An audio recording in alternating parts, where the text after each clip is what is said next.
Bonjour à vous tous et bienvenue pour cette journée que nous allons passer ensemble. C'est l'heure du café, mais c'est aussi l'heure de la supply chain avec toute une journée qu'on va parler autour de la maîtrise des risques et des frais de la supply chain.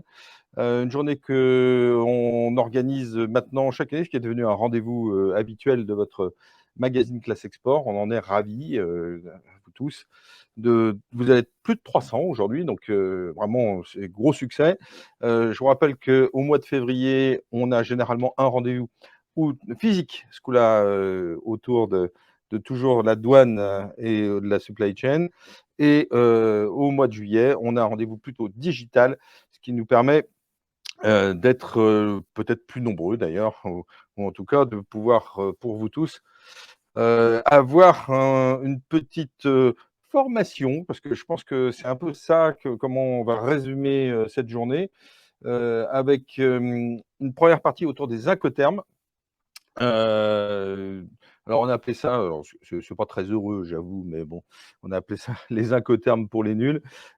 Donc c'est pas que c'est tellement pour les nuls, c'est que c'est plutôt, un rappel des principaux incoterms que l'on va voir. Ensuite, on a les fondamentaux de la douane. Alors ça sera à partir de 10h45. Ça, c'est toujours utile. Honnêtement, le nombre de services export que je vois qui pensent connaître la douane, mais qui en fait connaissent pas bien la douane, ou connaissent pas les fondamentaux. Donc on va aller voir, valeurs, espèces, origine, enfin on va revoir différentes choses avec, les meilleurs spécialistes du sujet. On ne peut pas ne pas parler de green, et de décarbonation dans la supply chain aujourd'hui. C'est devenu, quelque chose d'assez, essentiel et donc quelque part, on va en parler aussi tout à l'heure. Alors là, ça sera plutôt, aux alentours de 13h45, juste avant 14h. Voilà et n'oublions pas qu'à la fin, on a un networking, avec, différentes personnes, notamment, là, autour du port de Barcelone. L'aspect portuaire est toujours en ce moment, un moment critique, donc ça vous permettra de poser toutes vos questions et puis peut-être networker aussi entre vous, hein, ce qui est, peut être intéressant et avec l'ensemble des participants, avec, les partenaires, donc que je remercie au passage. Merci à nos amis de Connex, de Cotecna, de DDS Logistique, de Fadwater, de Milisa et Munch, du port de Barcelone de nous soutenir et puis, de faire en sorte aussi que cette journée puisse, se passer. Et puis on a aussi, des soutiens de partenaires de diffusion comme l'Audace, on va avoir un ligne tout à l'heure dans quelques instants, enfin non à 10h45, la UTF, Cello, enfin tous ces gens qui se sont mobilisés aussi, pour faire en sorte de vous faire connaître cette journée. Petit rappel parce qu'aujourd'hui, enfin aujourd'hui, non, c'est pas aujourd'hui, c'est cette année, plutôt, vous savez que c'est le 30e anniversaire de Classe Export, ça ne rajeunit pas. Donc vous savez, le magnifique magazine, puisqu'on est tout seul, ah, toc toc, voilà. On est, devenus les derniers magazines papier du commerce international et c'est les 20 ans du guide transporté. Merci Alan qui est à la réalisation et qui va nous accompagner, toute cette journée. Le guide transporté que vous allez retrouver, en version digitale, dès maintenant en fait, hein, puisque c'est un peu le lancement de tout ça. Merci Alan et ensuite on aura effectivement une version papier qui paraîtra, elle, au mois de septembre. Donc voilà, c'est un point important. Alors, pour ceux qui, ne connaîtraient pas suffisamment Classe Export, même si je vous dis qu'on a 30 ans, c'est pas ça qui va vous faire frémir. C'est surtout, le magazine papier dont je viens vous parler, c'est plus de 20 000 exemplaires et donc ça, c'est quelque chose qui est un outil un peu au quotidien, mais c'est aussi un site internet et une lettre électronique. On a 42 000 abonnés à notre, lettre électronique. On a un site internet, sur lequel tous les mois on a, je sais plus combien, 30 000 visiteurs uniques ou équivalents. Donc c'est là où vous allez retrouver de l'information au quotidien sur le commerce extérieur, sur un certain nombre de choses et vous allez voir qu'au mois de septembre, on va vous faire une petite surprise, on vous enverra, ça et ben, par email.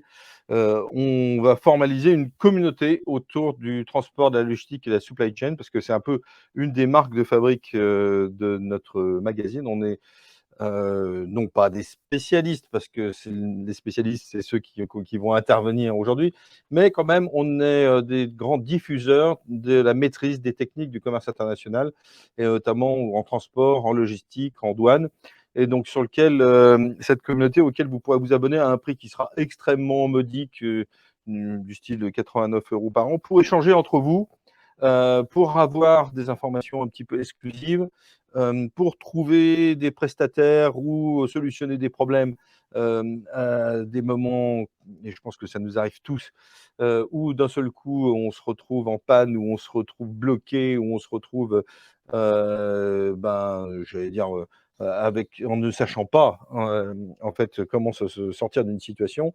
Le transport, la logistique, la douane, c'est une matière vivante, et tous les jours, il y a effectivement des choses à savoir, à faire évoluer et à regarder.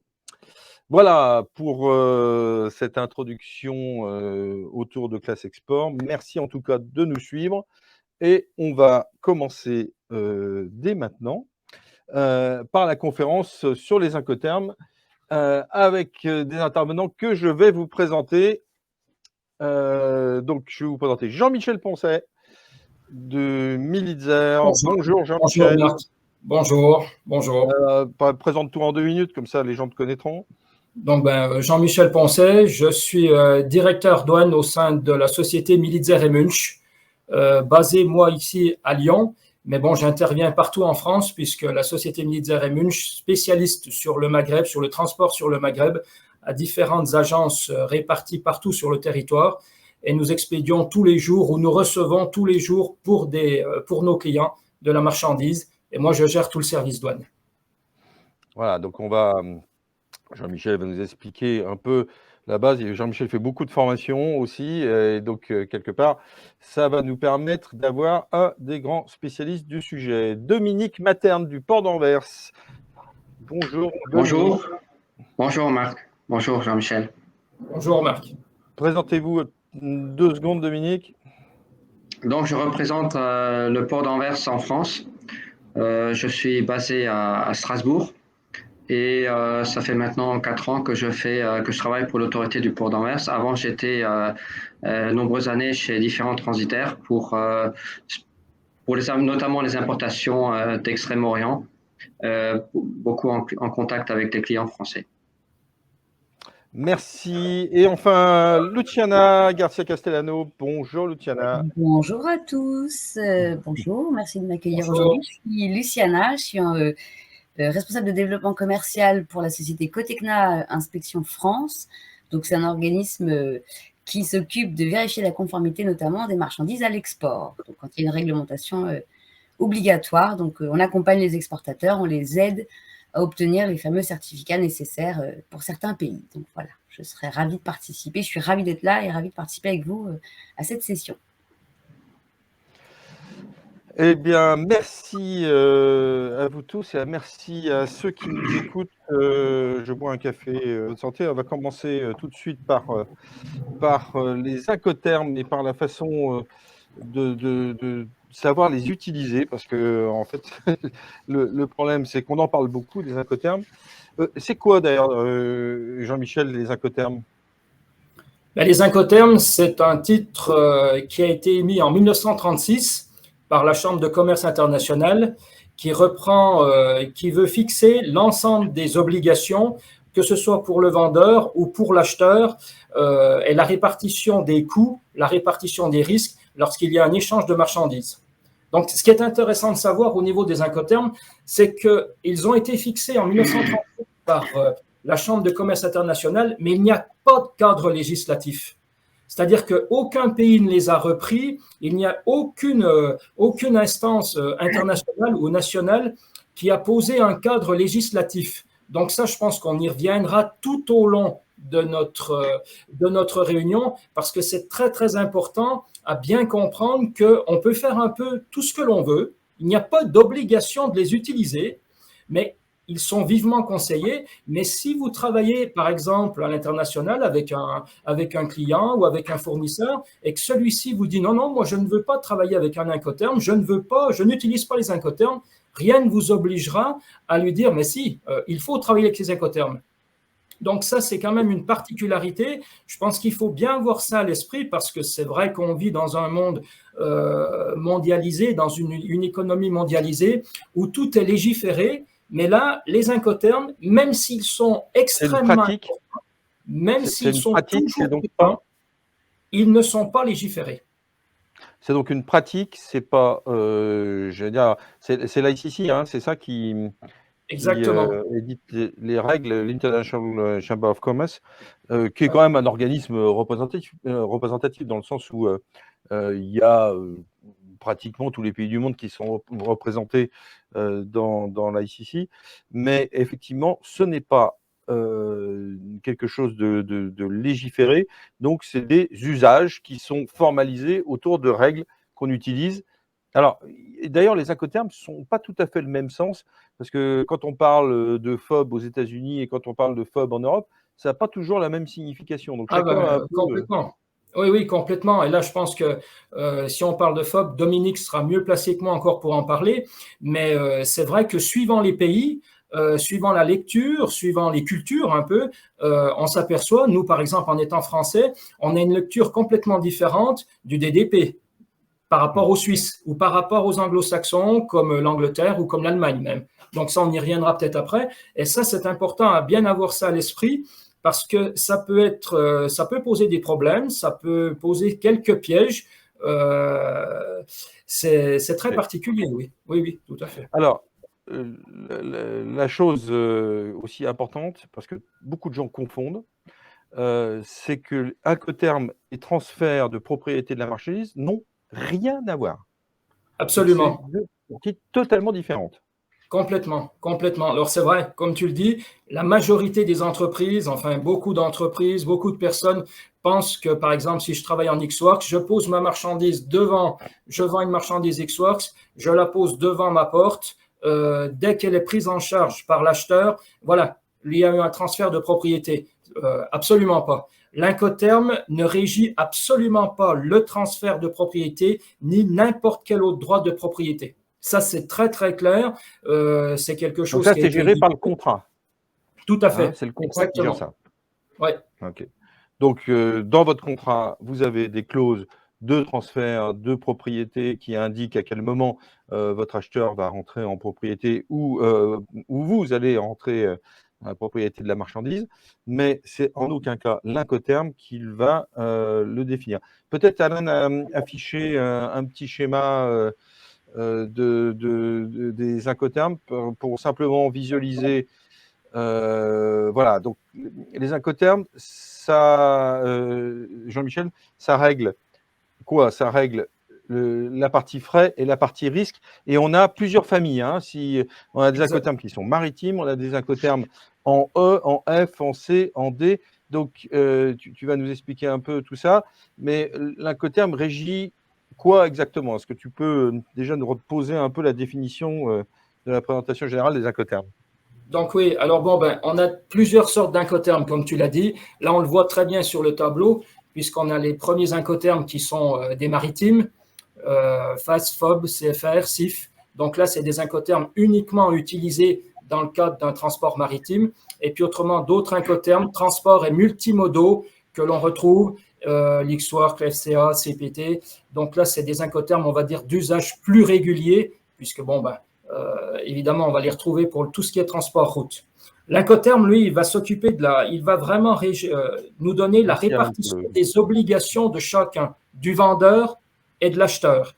Répartition des obligations, notamment en matière d'emballage, d'organisation du transport, de formalités de douane, si elles sont applicables, de formalités de sûreté, on parle de sûreté ou de sécurité, tout dépend des pays, comme tout à l'heure on en a parlé, et les couvertures d'assurance. Ça, c'est hyper important. L'assurance, c'est souvent quelque chose qui est d'ailleurs négligé. Et puis en même temps, l'Incoterm va nous donner la répartition des coûts entre le vendeur et l'acheteur. Coûts de transport, coûts de manutention, les frais de douane également, qu'on retrouvera, les formalités douanières. Et puis la répartition des risques. Alors forcément, c'est un point extrêmement important, le risque, puisqu'il va permettre de connaître exactement où le risque pris par le vendeur s'arrête et où il est pris en charge ensuite par l'acheteur comme on le voit très bien sur le tableau qui est en train de nous diffuser Alan. Si je prends par exemple le premier Incoterm multimodaux, on parle de l'X-Works, on voit très bien que le risque du vendeur s'arrête juste à l'emballage et ensuite toute la chaîne de risque est prise en charge par l'acheteur. Ok. Pour ceux qui ne le savent pas, donc voilà. Vous retrouvez ces schémas dans le guide transporté. Alors, soit de façon digitale, soit sur la chance de ceux qui l'ont en physique. Bon, c'est quand même un petit pavé, hein, donc ça vous fait une bonne lecture. Donc, ça peut vous permettre tout simplement de retrouver un peu toutes ces définitions. Je propose de rentrer dans le vif du sujet. En détaillant un certain nombre d'incoterms, si tu le veux bien, Jean-Michel. Oui. Donc, on a vu que les incoterms réglaient deux choses. Les frais d'un côté, les risques de l'autre côté, c'est-à-dire l'assurance de la marchandise, qui est quand même non négligeable dans un transport, c'est quand même un point essentiel. Peut-être quelque chose à préciser, c'est que les incoterms sont toujours suivis d'un lieu, hein, c'est ça, Jean-Michel? Exactement. Alors ça, on va dire aussi, je ne sais pas, c'est une méconnaissance, mais c'est vrai que l'incoterm, pour qu'il soit vraiment, on peut pas parler de validité, mais pour qu'il soit vraiment explicite, il doit toujours être suivi d'un lieu. C'est-à-dire qu'il doit toujours nous préciser le lieu, c'est-à-dire on parle d'un DDP ou je parle d'un DDP Genève, la marchandise, elle sera délivrée à Genève et le vendeur s'occupera de toute la chaîne logistique et des formalités douanières jusqu'à Genève. Et ça, c'est quelque chose, notamment en France, qui est très, très méconnu, peu utilisé. C'est surprenant, mais c'est vrai qu'on voit encore beaucoup de contrats, on voit beaucoup de documents où on a juste l'incoterm, mais où le lieu n'apparaît jamais derrière. Jamais. Ça, c'est clair. Donc, quand vous faites une proposition, on met, pour départ usine, c'est pas intéressant, mais si on met un DDP, par exemple, un DDP avec un lieu précis, c'est-à-dire DDP, non pas Chine, ça veut rien dire. Ça ne veut rien dire. C'est DDB, Shanghai, port de quelque chose, pour que on puisse savoir jusqu'où sont pris les frais, jusqu'où est pris la douane. Parce que sans ça, il va vous dire finalement, votre client, non, c'est un DDP canton finalement qu'on va faire et pas un DDP Shanghai. Ah bon, c'est pas pareil. Ou en intérieur de Chine, ce qui serait un peu embêtant, ça n'a pas le même coût, comme on dit. Je rappelle effectivement pour ceux qui nous écoutent que vous pouvez poser des questions dans le chat. Donc c'est ce qui me donne l'occasion, Jean-Michel, d'avoir la première question qui est concernant le transfert de propriété. Et donc on nous dit le transfert n'est-il pas néanmoins recommandé de faire coïncider le transfert de propriété avec l'incoterm choisi? Non. On peut pas parler de recommandation. Alors c'est vrai qu'on peut calquer son incoterm sur le contrat de vente, mais même si c'est quelque chose qui est fait, même s'il y a un litige, l'incoterm n'y reviendra jamais. Vous ne pourrez jamais, en cas de litige, vous ne pourrez jamais revenir vers votre partenaire, qu'il soit client ou acheteur, si vous êtes vendeur. Vous ne pourrez jamais revenir vers lui en disant l'incoterm c'était celui-ci, le transfert de propriété s'est fait suivant l'incoterm. Au niveau de la loi, non, il n'y aura aucune incidence, ça ne voudra rien dire. On ne pourra jamais vous suivre et on ne dira pas « Ah oui, effectivement, il y avait un incoterm, donc avec cet incoterm, le transfert de propriété s'est fait à ce moment-là. » Pas du tout. Le transfert de propriété se fait au niveau du contrat commercial et uniquement au niveau du contrat commercial. Voilà, j'espère qu'on a répondu à votre question, Denis. Donc, effectivement, le faire coïncider, ce n'est pas forcément utile. On va commencer peut-être par le premier des incoterms, qui est l'incoterm horribilis, qui est celui qui cause des problèmes à tout le monde, mais qui existe, mais qu'il ne faut pas utiliser, n'est-ce pas, Jean-Michel, qui est l'X-Works, le départ usine. Un petit commentaire, s'il te plaît, Jean-Michel. Oui. Alors, l'X-Works, je pense que c'est indispensable d'en parler, notamment en France. Parce que il est énormément utilisé en France. Je pense que pour refaire un tout petit rappel au niveau de l'incoterm en France, de la vision des incoterms, moi j'ai toujours deux anecdotes, si je puis dire. j'aime bien reprendre deux données que j'ai, notamment une donnée qui a été publiée par Class Export il y a 2 ans et demi, bientôt 3 ans, qui est assez révélatrice, je pense. C'est une enquête qui a été faite fin d'année 2019, début d'année 2020, et qui nous a montré que la majorité des entreprises françaises, que l'on parle TPE, PME ou grandes entreprises, je sais de quoi je parle puisque je viens d'une grande entreprise, perdent 5 à 7 points de marge. Je dis bien de marge, hein, pas de chiffre d'affaires, non, de marge. Je pense que ça doit être révélateur pour les personnes qui nous écoutent par leur méconnaissance des procédures douanières et plus spécifiquement des incoterms. Donc voilà, je pense que à travers cette simple annonce, le cadre est posé. Les entreprises françaises. J'ai un point important, excuse-moi, comme on est l'auteur de l'enquête qu'on a menée, et systématiquement, on le voit bien en faisant en fait des analyses précises dans chacun des services, il y a des coûts cachés. Et les coûts cachés, ça provient le plus souvent d'une mauvaise maîtrise du transport ou d'une non-maîtrise du transport qui entraîne des surcoûts qui sont des coûts cachés, ou des mauvaises maîtrises de la douane, sur lesquelles là aussi on a des surestaries ou des coûts cachés qui en fait ne ressortent pas dans un bilan d'entreprise. On dit bah non, comme ça, mais oui, mais ça fait partie des aléas. Non, ça ne fait pas partie des aléas, et je pense que ça, il faut lutter contre ça en permanence. On a la possibilité, plus on maîtrise sa marchandise et son transport et son assurance, moins on aura de surprises à la sortie. Et souvent, les coûts cachés représentent parfois une partie extrêmement importante du transport, mais on les met sous le tapis, on les bourre. Je pense que vous connaissez chacun tout ça dans vos entreprises. Et donc, l'idée, c'est de sortir un peu de tout ça et de mieux maîtriser. Excuse-moi, Jean-Michel. Non, mais tout à fait. C'est tout aussi vrai aujourd'hui. Hein. C'est exact. Ah non, bah oui, là, c'est toujours vrai, c'est toujours d'actualité, quoi. Alors, si on en revient à Lixworks, c'est vrai que Lixworks, c'est l'incoterme phare, je dirais en France, hein, puisque moi, je le vois bien à travers ma fonction. On rencontre tous les jours des entreprises qui nous disent, mais moi, je travaille en Lixworks et ça va très bien. Ma marchandise, je la pose devant chez moi.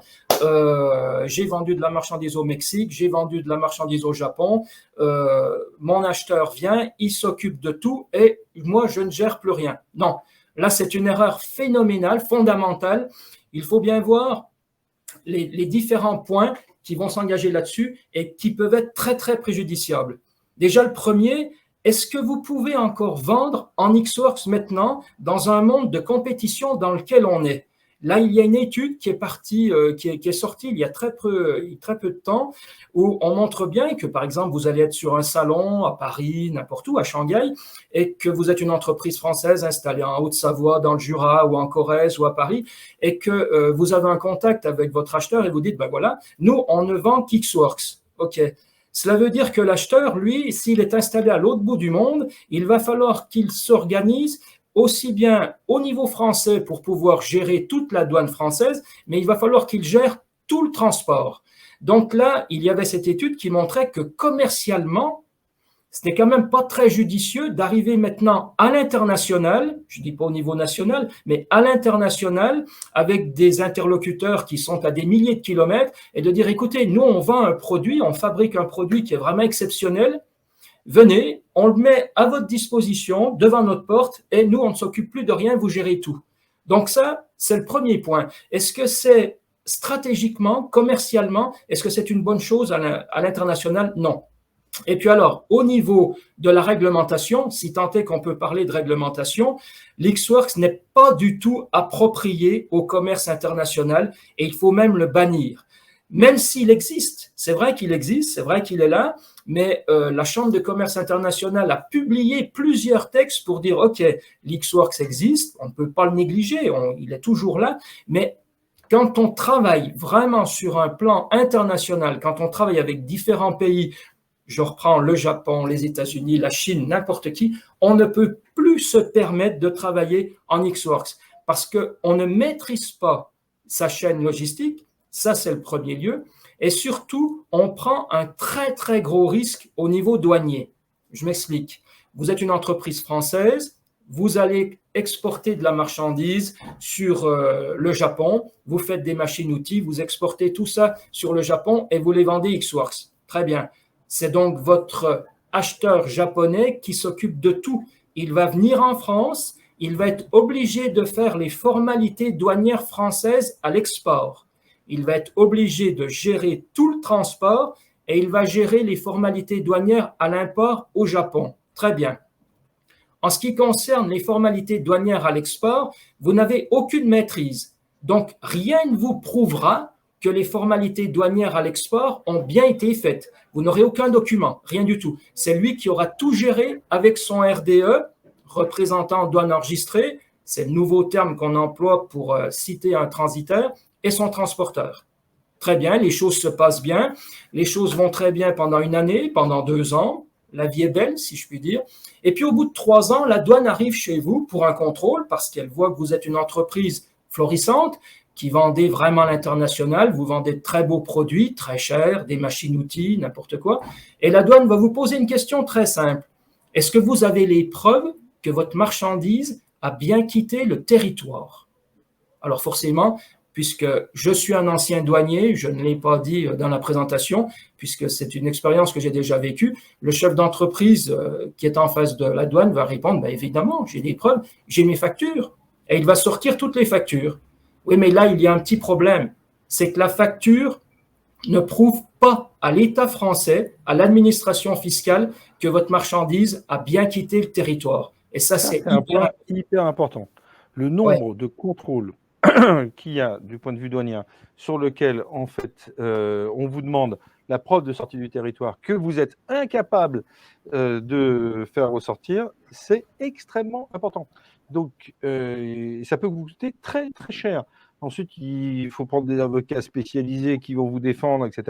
Donc, si jamais vous devez absolument utiliser du XWorks, récupérez, s'il vous plaît, la preuve de sortie du territoire, hein, et si votre acheteur veut bien vous l'envoyer, ce qui n'est pas souvent le cas, mais... Et la preuve de sortie du territoire, c'est la déclaration de douane. C'est l'exemplaire 3 du DAU actuel, c'est la déclaration douanière. Donc là, vous vous retrouvez des fois dans des positions qui sont plus qu'inconfortables, puisque vous dites, mais moi j'ai mes factures, mais je n'ai pas la déclaration de douane. Très bien, puisque je ne m'en suis pas occupé. Alors, bon, la douane va vous laisser un délai, elle va dire, écoutez, vous reprenez contact avec votre acheteur, si l'acheteur existe toujours, bon, voilà, il faut le recontacter. Si la marchandise, est-ce que la marchandise a bien quitté l'Europe par la France? Avec quel RDE? Peut-être que la marchandise a quitté l'Europe, mais par l'Espagne. Est-ce que le RDE existe toujours? Est-ce que le transitaire existe toujours? Donc là, il y a tout un cheminement à avoir pour récupérer le document. Comme l'a dit Marc, dans la majeure partie des cas, vous n'arriverez pas à récupérer le document. C'est trop difficile. Parce que, et en plus, si les opérations sont faites il y a 1 an, 2 ans, 3 ans, ça sera un chemin de croix pour vous. Et là, ce qu'il faut bien comprendre, c'est que la douane va considérer que votre marchandise n'a pas quitté le territoire. Et si elle n'a pas quitté le territoire, elle est redevable de la TVA. Donc, imaginez que vous travaillez sur TVA. Voilà, imaginez que vous vendiez des machines-outils à plus de 100 000 € l'unité. Vous en avez vendu une dizaine sur les 2 dernières années. On arrive déjà à 1 million d'euros. Vous allez avoir un redressement fiscal qui va s'imposer sur ce 1 million d'euros à hauteur de 20%, puisque la TVA est à hauteur de 20%. On parle de redressement fiscal plus le contentieux.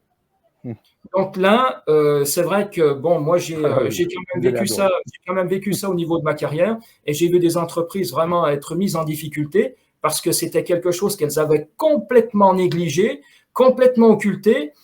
Est-ce qu'on parle de négligence? Est-ce qu'on parle de méconnaissance? Je sais qu'il y a quelques années, j'aurais parlé de méconnaissance. Je crois que maintenant, je parle plus sévèrement de négligence, tout simplement parce que j'ai vu, parce que j'ai travaillé un petit peu aussi à l'étranger, je sais comment travaille par exemple une entreprise suisse ou une entreprise allemande vis-à-vis des Incoterms. Je vois l'attitude que ces entreprises ont, la connaissance qu'elles ont des Incoterms. Et eux ne travaillent jamais à l'XWorks. Et c'est vrai que nous, en France, on travaille un peu sur ce système de facilité. On y va. Ça ne nous arrivera pas. Le jour où ça arrive, ça peut faire très Ça fait mal. mal. Question de Géraldine. Bonjour, dans le cas d'une vente en Europe sans douane, avec un client, enfin sans douane, c'est tout relatif, avec un client qui a une bonne maîtrise, l'Incoterm Xworks semble-t-il adapté? Non, non, non. Alors, c'est toujours pareil. On travaille en Europe. Alors, c'est vrai. L'Europe, qu'est-ce que c'est? Est-ce qu'on travaille au sein de la CEE? Alors, évidemment, au sein de la CEE, il n'y a plus de barrière douanière. Donc, l'exemple douanier que j'ai donné, c'est vrai qu'il ne va pas s'appliquer. Mais quand même, en Xworks, vous allez perdre vous allez toute la maîtrise de la logistique. Et ça, je pense que au jour d'aujourd'hui, avec toutes les conditions, toute la difficulté pour gérer une supply, ce n'est pas une bonne chose de perdre la gestion de la logistique, de perdre une partie du transport. Il faut toujours pouvoir garder une partie du transport, puisque bon, j'ai des exemples très précis où je connais des entreprises qui ont travaillé avec l'Allemagne, qui ont travaillé avec des pays relativement proches, l'Italie, avec des sociétés allemandes, des sociétés italiennes qui sont venues et qui ont complètement géré le transport. Oui, mais on s'aperçoit qu'en cas de litige, au niveau du transport, la marchandise va arriver par exemple en mauvais état, où il va y avoir un problème, et votre acheteur va vous dire, bon ben moi, la marchandise, elle ne va pas. Et là, vous allez dire, oui, non, mais on a fait de l'Xworks. Et le gars va dire, ok, on a fait de l'Xworks, mais vous ne m'avez rien proposé d'autre. Donc, il faut bien comprendre que l'Incoterm, c'est pas quelque chose qui s'impose. C'est une négociation entre vous et votre partenaire, acheteur ou client. Former des commerciaux. Voilà. Ah ben là, il faut former des commerciaux. Et alors là, c'est très, très important. Et j'en reviens à la deuxième anecdote, puisque moi, je viens d'un très, très grand groupe français où j'ai été pendant 4 ans un directeur douane. Et je me souviens que quand je suis arrivé dans ce groupe, la supply chain m'avait demandé de faire une conférence pour les Incoterms, concernant les Incoterms, à l'ensemble des commerciaux du groupe. Donc, je me suis présenté à la Défense, puisque le groupe était à la Défense. Il y avait un superbe amphithéâtre là où les commerciaux devaient arriver pour pouvoir m'écouter parler. Et surprise, quand je suis arrivé, il n'y avait personne. Aucun commercial n'était là. Ça représentait plusieurs centaines de commerciaux qui auraient dû être là et personne n'était là. J'ai cru que c'était une erreur de ma part, qu'il y avait eu un problème au niveau de la pièce, au niveau du planning, mais non, je ne m'étais pas trompé, mais les commerciaux n'étaient pas venus, tout simplement, et ça je crois que c'est très très révélateur, c'est révélateur de l'état d'esprit, c'est révélateur de cette méconnaissance, cette négligence, on l'appellera comme on veut, mais en France, les commerciaux, d'une manière générale, n'ont aucune connaissance de l'Incoterm. Ça c'est clair, net et précis. Donc, il faut former ces commerciaux et il faut rendre le truc un peu vivant. C'est ce qu'on essaye un peu de faire aujourd'hui. Mais donc là, ça en est bien compris. Question de Denis. Est-il réellement possible, dans le cas d'un export, que l'acheteur soit officiellement sur le DAU? Ben non. Non, non, pas du tout. Non. Non. Celui de l'exportateur dans le pays de départ. Oui. Et dans ce cas, d'un DDP, le vendeur soit l'importateur dans le pays de destination. Dans le cas du DDP, que le vendeur soit l'importateur dans le pays de destination. Alors oui, dans le cadre du DDP, là, on est complètement différent parce que dans un DDP, c'est le vendeur qui va tout gérer. C'est-à-dire, vous êtes une entreprise française et vous vendez DDP au Japon.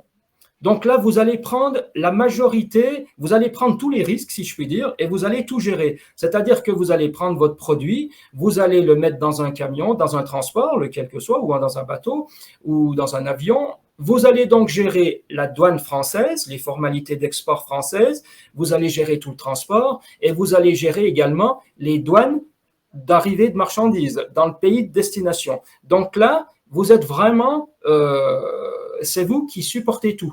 Mais au niveau du DDP, alors on y va tout de suite, on quitte l'Xworks pour aller directement dans le DDP. Oui, enfin, on y reviendra peut-être un petit peu plus tard. On y reviendra plus tard, quoi. Mais là, le DDP, vous gérez tout.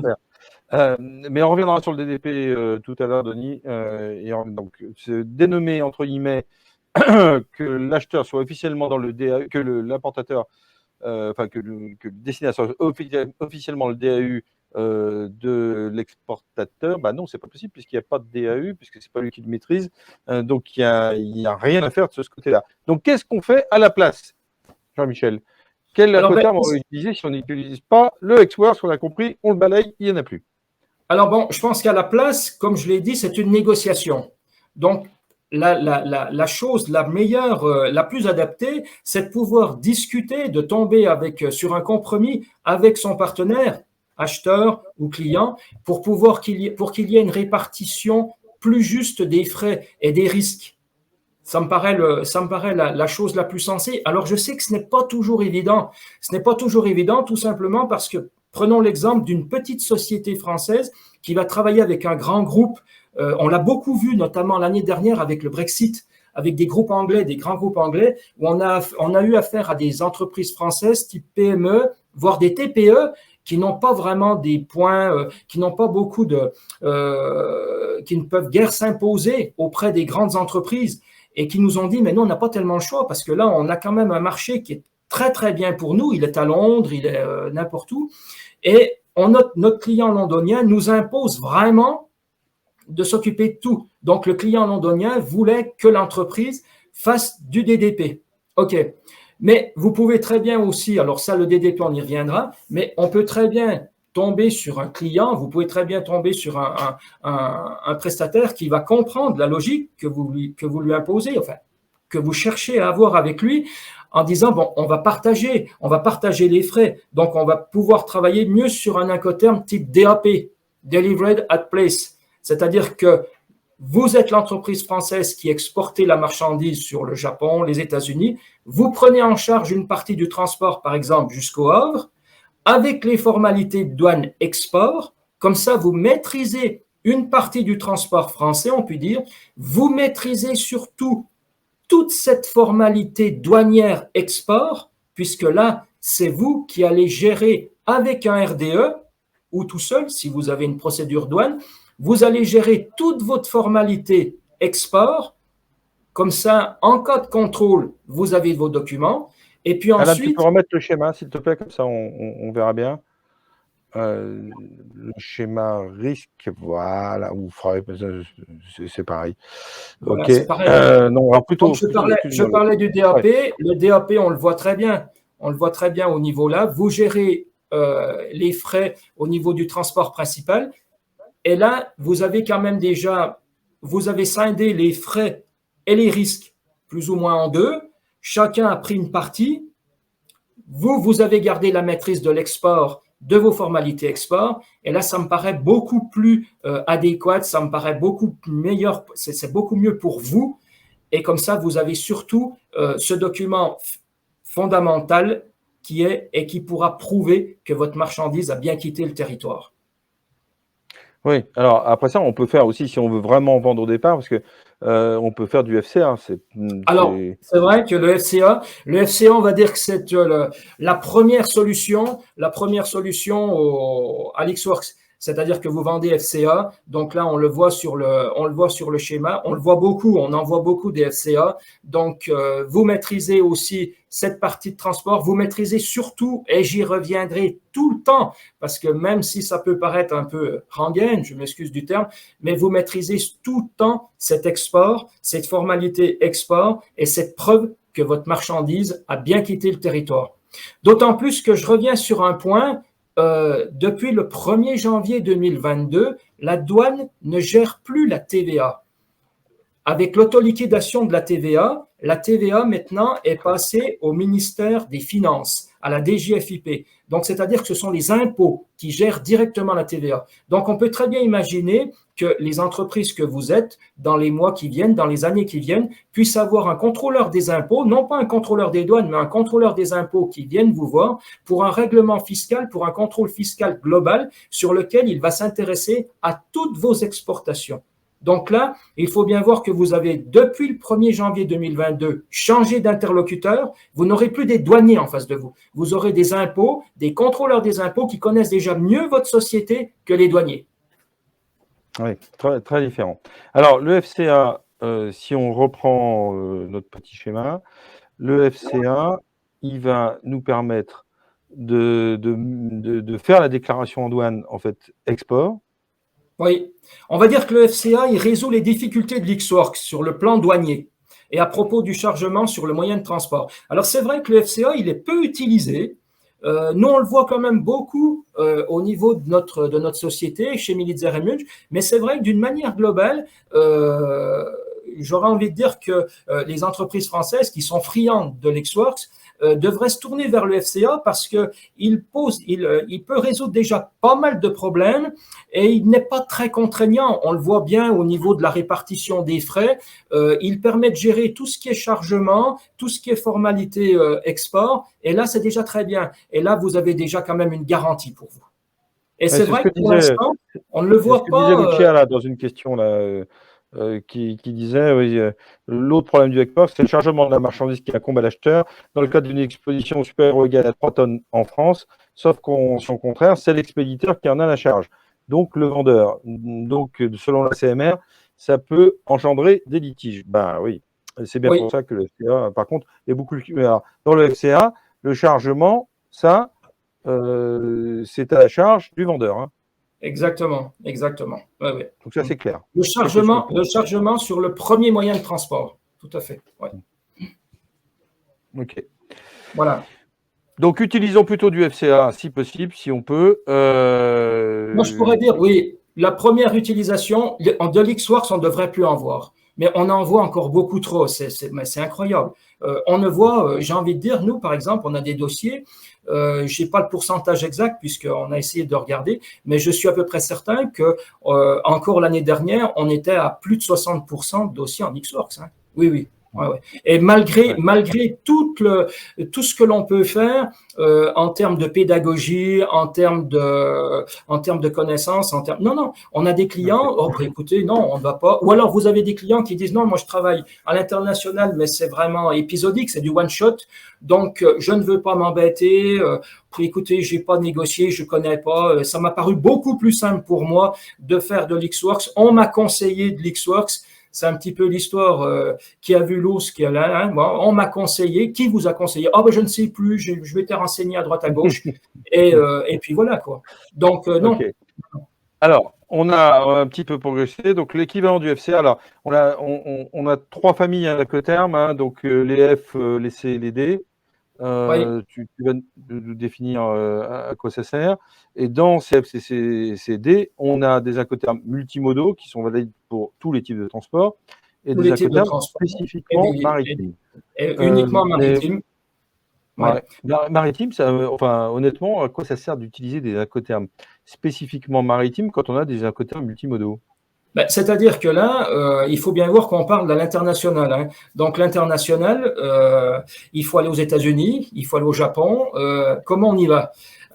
C'est clair qu'on va forcément prendre un bateau ou alors on peut prendre l'avion également. Donc là, pour l'instant, on voit bien au niveau du coût de transport, puisqu'on est en plein dedans actuellement. Hein, les coûts de transport ont explosé depuis ces dernières années, notamment depuis 2 ans avec la crise qu'on a traversée. Le bateau reste quand même toujours d'actualité, si je puis dire.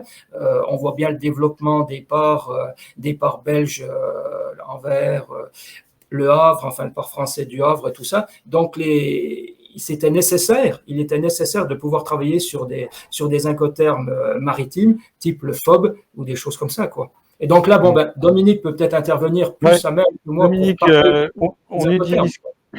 on en utilise quoi comme incoterm au port d'Anvers?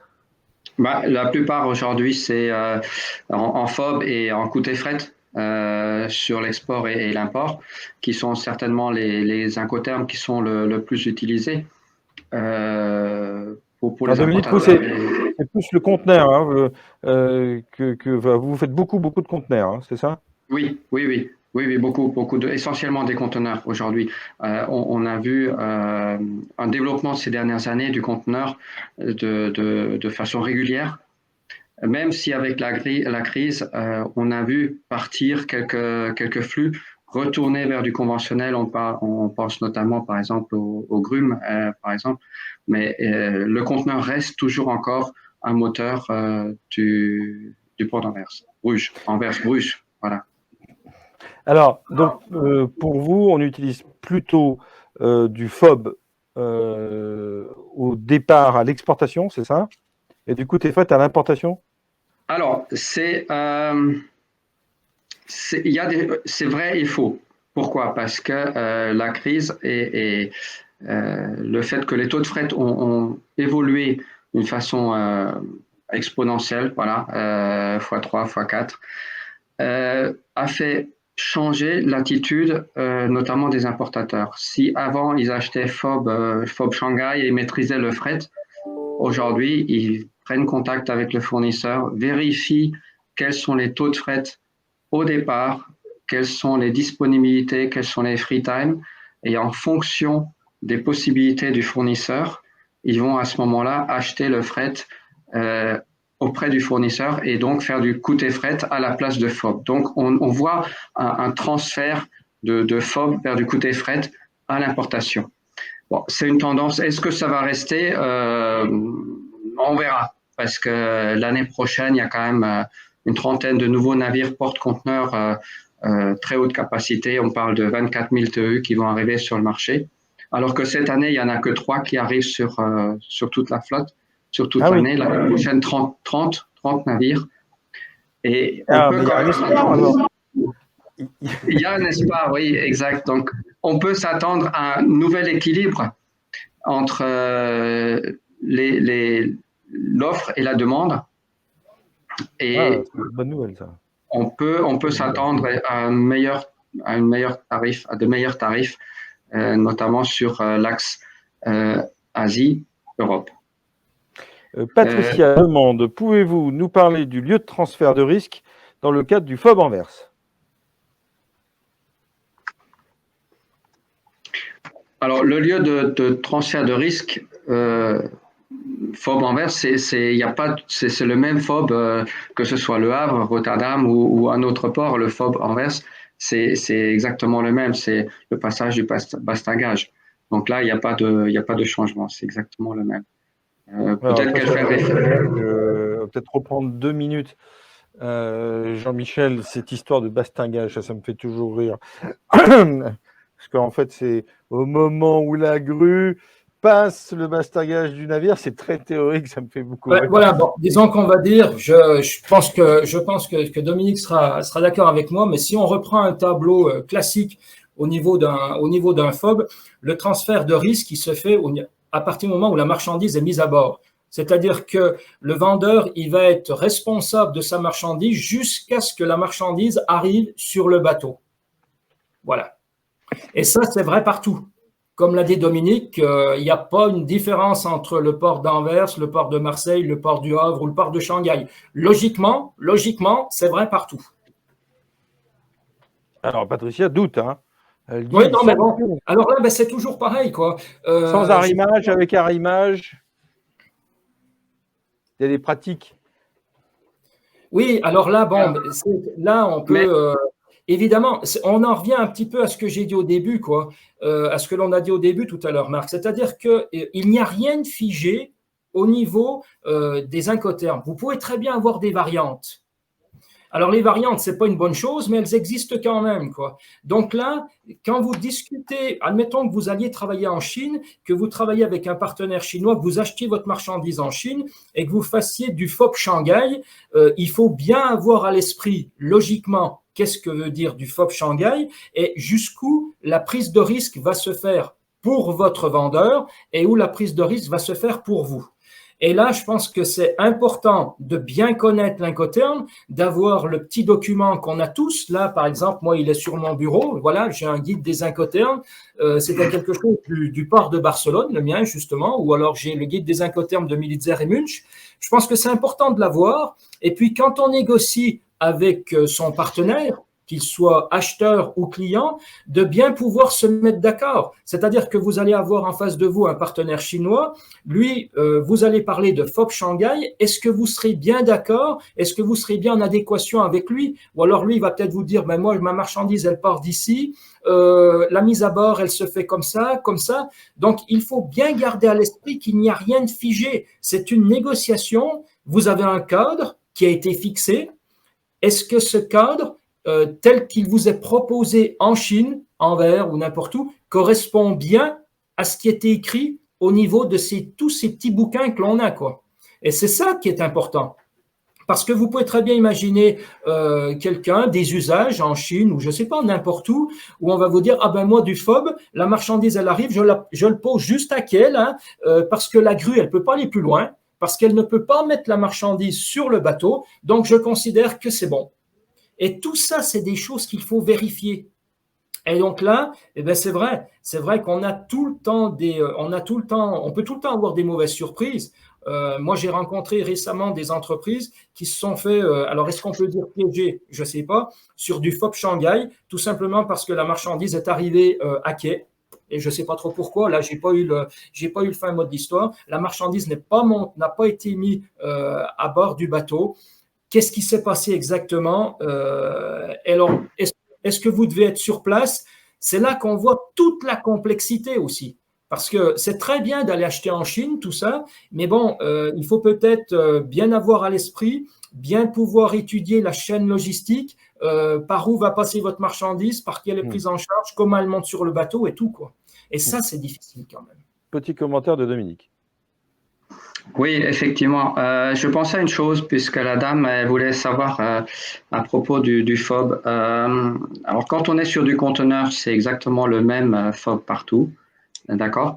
Par contre, si on est sur du conventionnel ou break bulk, à ce moment-là, il y a un autre élément qui va rentrer en ligne de compte, c'est le liner term. Alors, peut-être que la dame pose la question par rapport au liner term, comprendre quel est le lien, comment ça se passe et c'est quoi déjà un liner term. Le liner term, c'est le taux de fret, qu'est-ce qu'il comprend? Pour un conteneur, c'est très simple, c'est d'un port A au port B.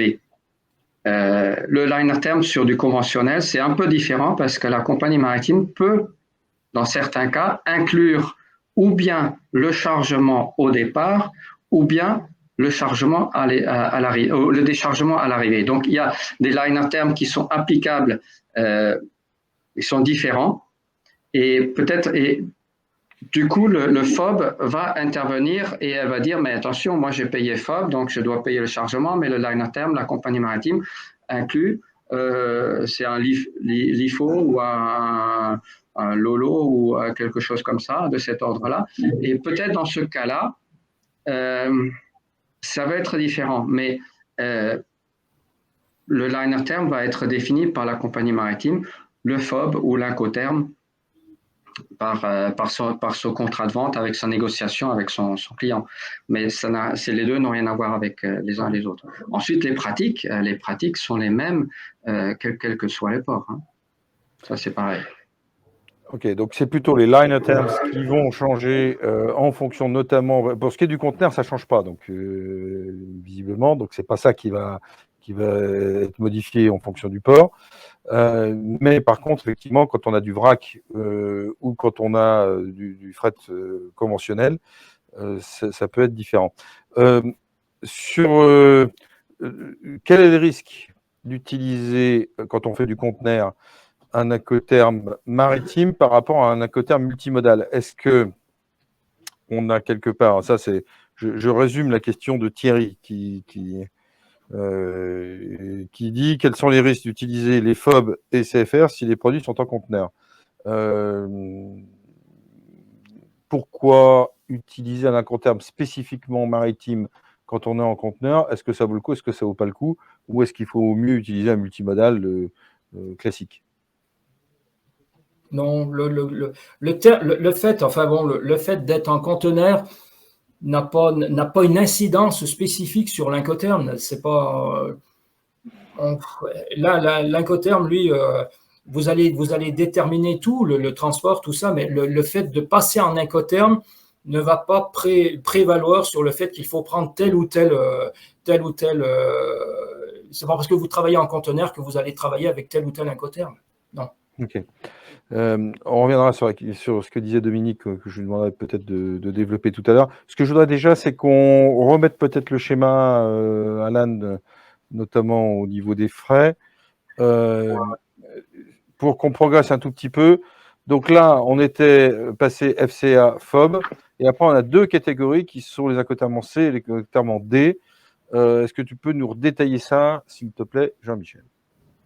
Oui, bon, ben, les incoterms en C, je ne sais pas, par exemple, si on travaille sur le premier, le CPT, alors, ce qu'il faut voir aussi, on y reviendra notamment sur le DDP, on est bien d'accord que les incoterms, c'est donc c'est 3 lettres, toujours en anglais, généralement, hein, ça c'est important, notamment sur le DDP, puisque je pense que ça mérite de bien l'avoir à l'esprit. Bon, alors si on revient sur le CPT, on parle de Carriage Paid To. Bon, c'est le lieu de livraison qui va faire point de transfert de risque. On va dire que chaque incoterm a un peu des spécificités. Et donc, si on est sur du CPT, c'est le lieu de livraison qui détermine vraiment le point de transfert de risque.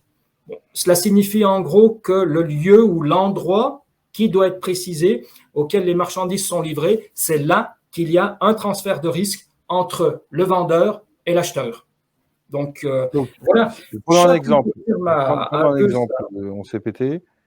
Comment? Prenons un exemple en CPT avec un lieu précis, par exemple. Je fais ma machine-outil, j'exporte Oui. CPT. Donc, ben, alors, ça va être du CPT, je ne sais pas, ça peut être du CPT Genève, par exemple. Donc, le vendeur va avoir les coûts jusqu'à transport principal, le passage en plateforme et le déchargement à destination. Et puis, il va gérer les risques.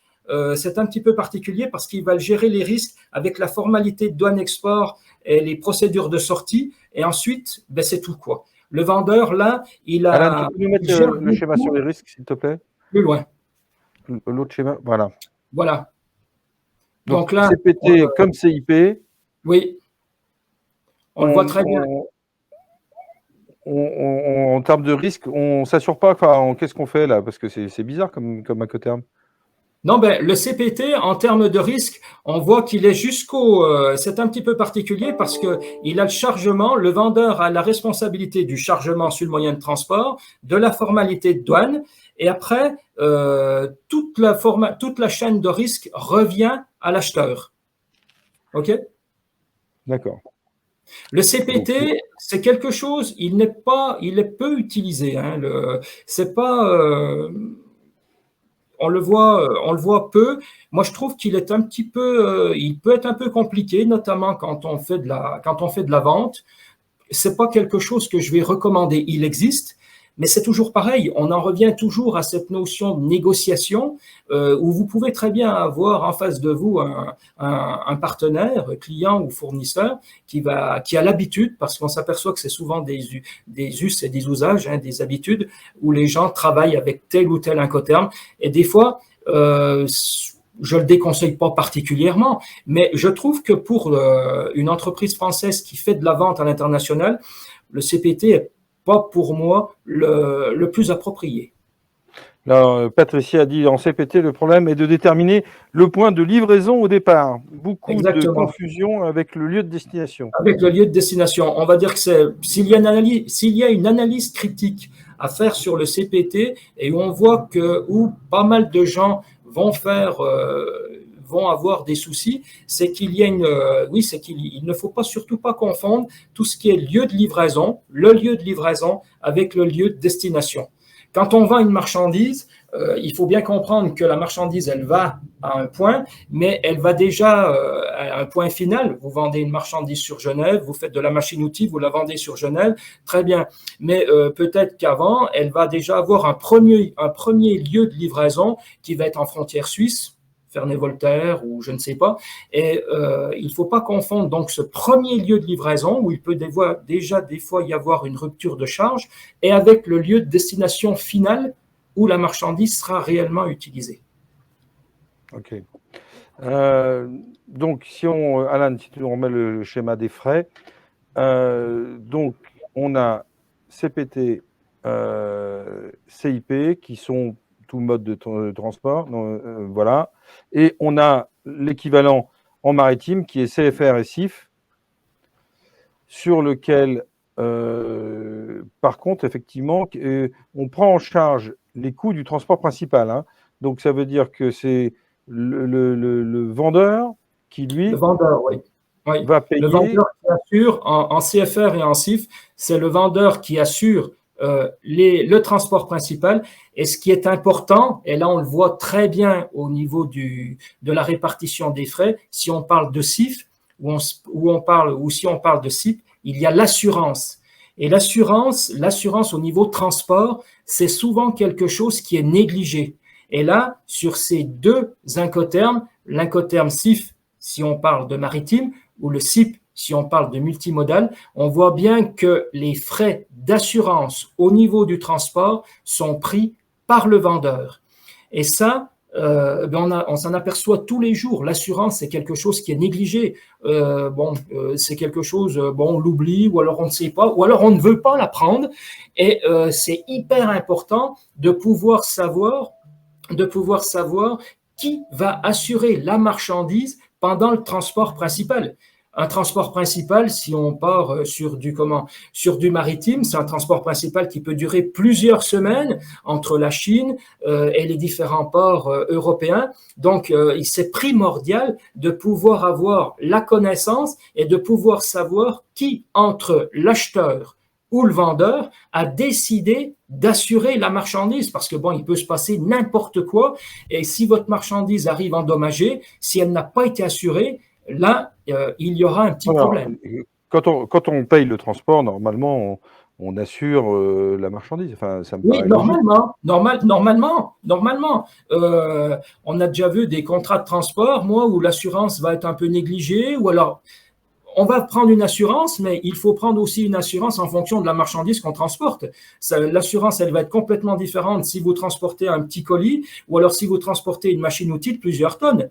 Il faut savoir ce que l'on transporte. Il y a une valeur. Alors, c'est vrai que les coûts d'assurance sont des fois assez importants, mais c'est quelque chose qu'il ne faut pas négliger. Là, je pense que c'est quelque chose qu'il faut bien comprendre, quoi. La souscription d'une assurance, alors c'est vrai, je suis complètement d'accord quand j'entends des clients qui me disent « Oui, non, mais enfin, c'est encore des coûts. » Oui, c'est des coûts qui viennent se rajouter. Oui, c'est vrai.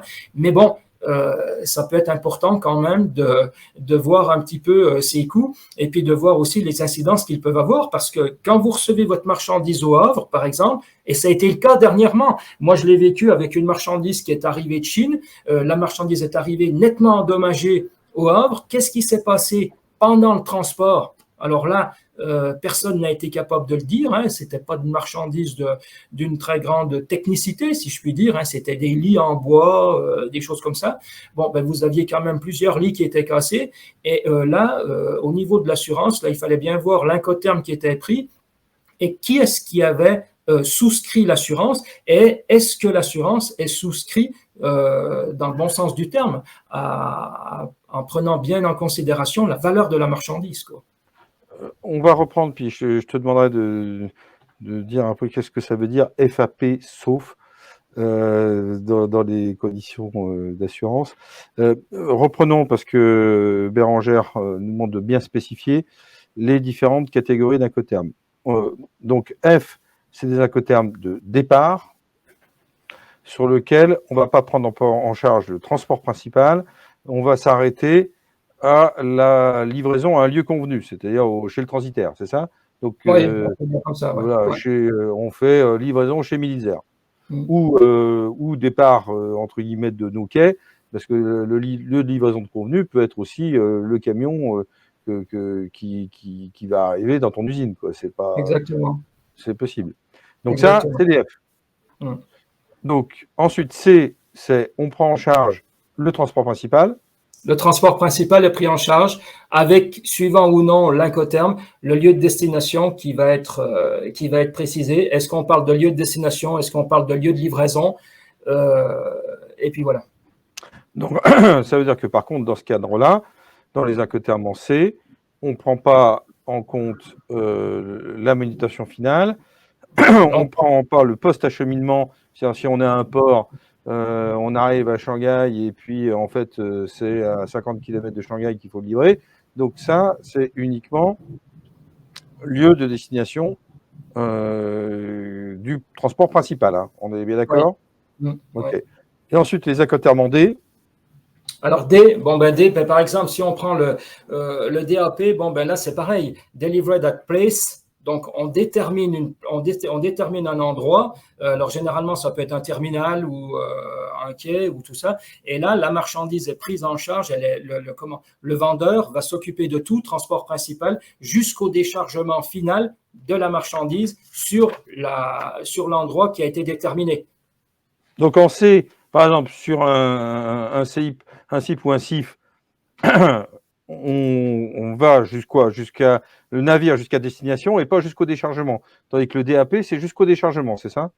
Le CIF, on peut aller. Le CIF, on va jusqu'au navire. Tout dépend ce qui a été exactement déterminé. Mais on peut aller avec un CIF. On peut très bien donner le lieu de déchargement et il n'y a pas de problème. Le lieu de destination. Donc, c'est quoi la différence entre un CIF et un DAP dans ce cas-là? Ben, le CIF, il va plus parler au niveau de tout ce qui est maritime déjà. On parle déjà plus de CIF quand on est en maritime, alors qu'en DAP, on parle déjà plus de routier. Mais on parle pour tous les deux, on parle d'un lieu de destination, d'une place de destination. Ok. Donc, dans le cas, en tout cas, par exemple, du maritime, il y a très peu de différence entre le CIF et donc un DAP, et donc on utilisera plutôt le CIF. C'est pour ça qu'on utilise les incoterms maritime, mais sur le DAP, DDU et DDP, là, on va jusqu'à destination, et DDP, DDP, on va être destination finale, c'est-à-dire chez le client. Pas forcément. C'est quelque chose qui peut également se définir, se résoudre entre le client et le fournisseur. Moi, le DDP, je le vois vraiment dans le sens où on fixe un lieu de destination. Est-ce que ça va être chez le client? Généralement, oui, c'est toujours chez le client. Mais bon, le client peut très bien nous dire, moi, j'aimerais que vous me laissiez ma marchandise dans un quai ou alors sur un entrepôt parce que c'est une marchandise que j'achète et je ne l'utiliserai que dans 6 mois ou dans 1 mois. Donc, le lieu de destination est fixé. Mais au niveau du DDP, ce qu'il faut bien voir, la grosse différence, si on peut dire, c'est qu'il y a les formalités douanières à l'importation qui sont prises en charge par l'acheteur. Et c'est là-dessus qu'il faut vraiment insister. Et puisque je parlais tout à l'heure que ce sont toujours des termes anglais, delivery duty paid, delivery duty, ça veut dire droit. Très bien. Donc, si vous travaillez par exemple avec une entreprise anglo-saxonne, elle va vous dire, écoutez, on fait du DDP, il n'y a pas de souci. Donc, vous allez payer les droits de douane, mais pas la TVA. Donc, c'est pour ça que quand on parle de DDP, il faut bien vous mettre d'accord avec votre interlocuteur pour savoir si vous êtes bien d'accord sur la notion et sur la transcription du terme duty. Est-ce que lui parle uniquement des droits de douane ou est-ce qu'il parle de la TVA, également de la TVA? Si vous travaillez avec une société suisse, la société suisse, elle va vous dire, moi, vous allez me livrer DDP. Très bien, vous allez livrer DDP, donc vous allez livrer la marchandise, vous allez payer les droits, mais qui payera la TVA? Donc, il y a toujours un petit peu un flou là-dessus. Moi, j'ai vu plusieurs sociétés, notamment dans le sens Suisse, France, où les Français avaient imposé un DDP aux Suisses. Très bien. Le Suisse, il a dit, il n'y a pas de problème, je prends le DDP en charge. Il a livré sa marchandise, il a fait ses formalités export suisse, il a fait les formalités import France, mais il n'a payé que les droits de douane. Parce que pour lui, et il a raison, littéralement, duty, ça veut dire droit, et ça ne veut pas dire TVA. C'est-à-dire que la TVA, elle est revenue à la charge de l'importateur français qui ne voulait pas payer. Et il y a eu litige entre les deux sociétés. Et là, c'est important à voir. Et il faut bien voir que la majorité des entreprises en Europe, les entreprises allemandes, les entreprises suisses, les entreprises anglaises, forcément, quand elles vous parlent de duty, DDP, Delivery Duty Paid, duty, ça ne veut dire droit. Et pour les Français, duty, on assimile ça plus généralement à l'ensemble des droits et taxes. Ah non, mais les taxes, c'est autre chose. C'est pour ça que normalement, quand on parle de DDP, on devrait non pas seulement avoir la place de destination, c'est-à-dire le lieu désigné où la Mais marchandise. le type de, Oui. le type Donc, de il faut taxe aussi qu'on... avoir VAT including ou VAT outcluding. Ok. TVA incluse ou TVA non comprise. Et ça, on ne le voit jamais, jamais, jamais. Parce que Ok. personne n'y pense. Alain, on peut remettre le schéma sur les risques, s'il te plaît. La différence dans ces incoterms à l'arrivée, ça va être la prise en compte des risques, puisque là, on voit bien CPT, CIP. On a donc les risques qui sont au passage de la douane, enfin au passage de la frontière, quoi, qui sont pris jusqu'au passage de la frontière, tandis qu'en DAP et DPU et DDP, c'est pratiquement jusqu'à destination, ou en tout cas. C'est jusqu'à destination. C'est jusqu'à destination. Ce qui est aussi important, si on revient sur le DDP, ce qu'il faut bien voir, et là, je sais que beaucoup d'entreprises peuvent se faire également piéger, et là, notamment, ben, ça a été vraiment vrai avec les 2 derniers mois qu'on a montés, les 2 dernières années qu'on a passées, et avec notamment l'explosion des coûts, les coûts des matières premières, les prix de vente ont énormément évolué. Donc, ça veut dire que, par exemple, si vous avez signé un contrat avec une entreprise, vous êtes une entreprise française et vous exportez sur le Japon. Très bien. Les Japonais vous ont demandé de faire du DDP. Bon, ça ne vous arrangeait pas, mais le marché est tellement juteux que vous n'avez pas pu refuser. Et ça, bon, ben, on peut le comprendre tout à fait. Vous avez mis en place toute une chaîne logistique qui va de France au Japon. Et au Japon, vous devez payer les droits de douane et aussi la TVA, voir si vous avez bien négocié avec la TVA ou pas. Mais imaginez que votre contrat a été fait en 2019 avec des prix de vente, vous avez fixé des prix de vente qui prenaient bien, ou vous avez bien inclus dans votre prix de vente le coût de transport, vous aviez tout inclus, mais avec l'explosion des coûts de transport, l'explosion des coûts logistiques, l'explosion des coûts de matières premières, votre produit, il a forcément évolué. Nécessairement, il a nécessairement évolué en prix. Et quand vous allez arriver au Japon, les prix, ce que vous allez devoir payer en droits et taxes va être encore plus important. Donc ça, si vous n'y avez pas pensé et si vous ne l'avez pas inclus dans votre contrat commercial, là-dessus, il va y avoir un gros problème. Vous aurez forcément une perte. Alors, on reviendra sur les aspects aidés et puis quel incoterm utiliser en fonction de quel cas. Je voudrais qu'on parle avant, je voudrais qu'on parle d'assurance. Donc, on va parler d'assurance dans 2 minutes. Il y a autre chose qui peut être intéressante et qui n'est pas compris dans les incoterms, mais qui va, enfin, parce que quand on prend une opération de commerce international, on a une opération de douane, mais aussi on peut avoir un contrôle de conformité. Et on va faire une petite pause pour laisser parler Luciana, qu'on n'a pas fait parler jusqu'à maintenant, pour parler de cet aspect conformité qui arrive, en fait, des documents qu'on doit produire quand on passe la frontière. J'ai pas parlé, mais j'ai beaucoup écouté. C'était super intéressant. C'est pas ma partie, donc c'était très intéressant. Oui, tout à l'heure, Jean-Michel parlait des formalités export, enfin, sur sa fin d'intervention là.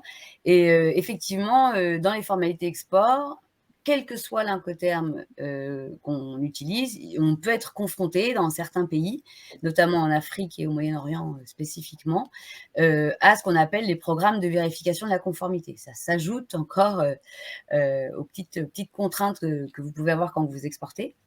J'ai fait un rapide petit PowerPoint pour vous expliquer ça.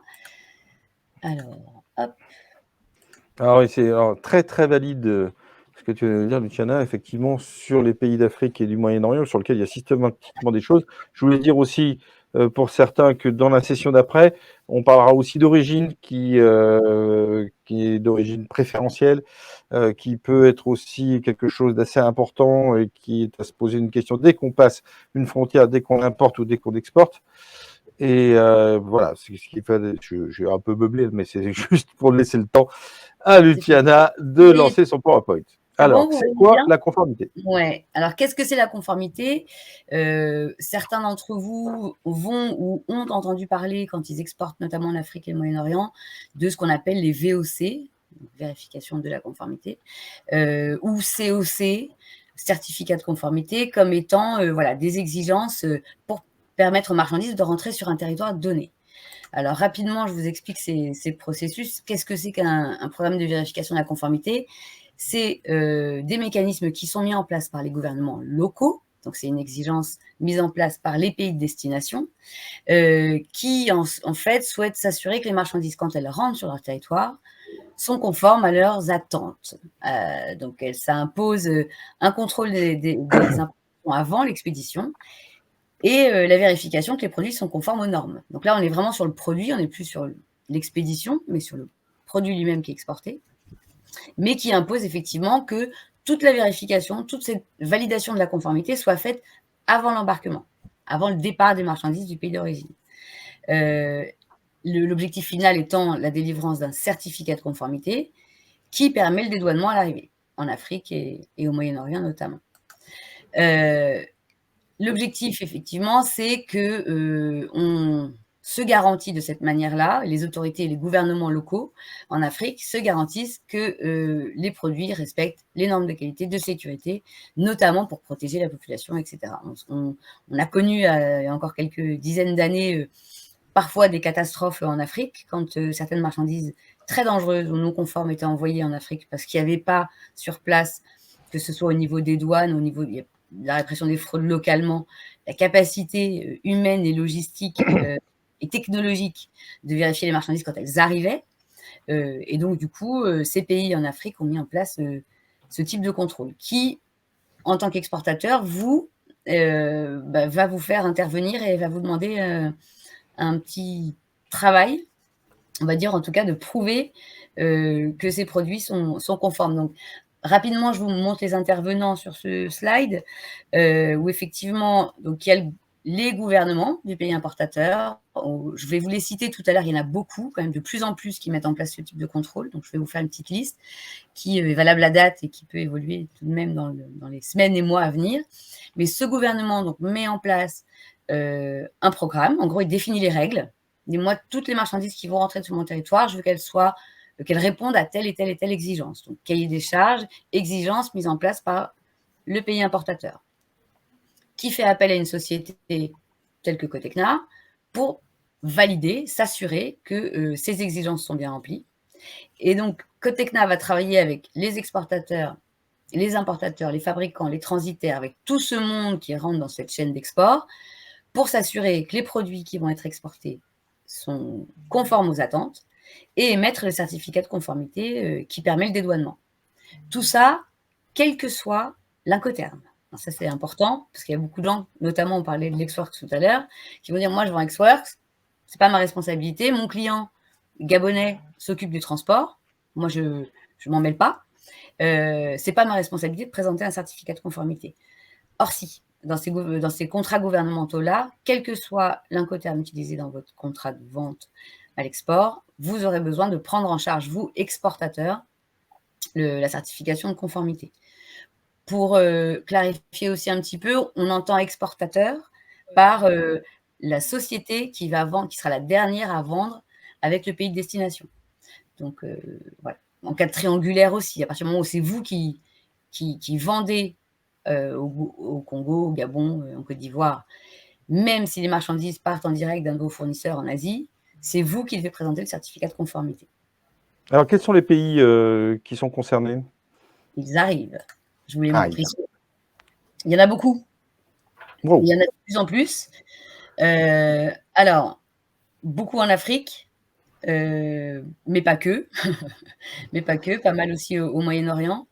Il faut savoir que chaque pays va mettre en place ses règles, c'est-à-dire ses exigences, la liste des produits qui sont soumis à ce contrôle.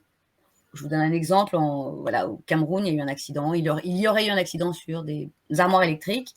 Le gouvernement du Cameroun va décider que les armoires électriques doivent présenter un certificat de conformité pour rentrer sur le territoire. Ces armoires électriques ne seront peut-être pas forcément réglementées par la Tanzanie, par exemple. C'est des exemples, voilà, je vous dis au hasard, mais en gros, il faut s'assurer. Lucas, comment on sait que si son produit est concerné ou pas? Alors, on se rapproche d'un organisme tel que Cotecna. Il y en a d'autres. J'ai des confrères, Bureau Veritas, la SGS, Intertech, TUV, il y en a beaucoup. Alors, la première chose, on peut se rapprocher de la chambre de commerce la plus proche, sa chambre de commerce la plus proche, du guide exportateur de la CCI de Paris, qui quand même a des tableaux assez bien faits, qui récapitulent les exigences pour les pays donnés. Est-ce qu'il y a un programme de vérification de conformité ou pas? Si oui, quelles sont les sociétés qui peuvent vous accompagner?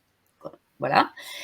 Ou alors des sociétés comme la nôtre. Moi, je reçois tous les jours des appels de mes clients en me demandant, voilà, j'ai un nouveau contrat qui s'ouvre avec l'Ouganda. Est-ce qu'il y aura un programme? Est-ce que mes produits seront soumis? Est-ce que c'est à vous que je dois m'adresser ou à un confrère? Il faut savoir que dans toute cette liste de pays, donc les différentes sociétés de contrôle répondent à des appels d'offres pour soutenir ces pays-là. On ne sera pas forcément tous accrédités ou on n'aura pas tous signé un contrat avec ces différentes autorités.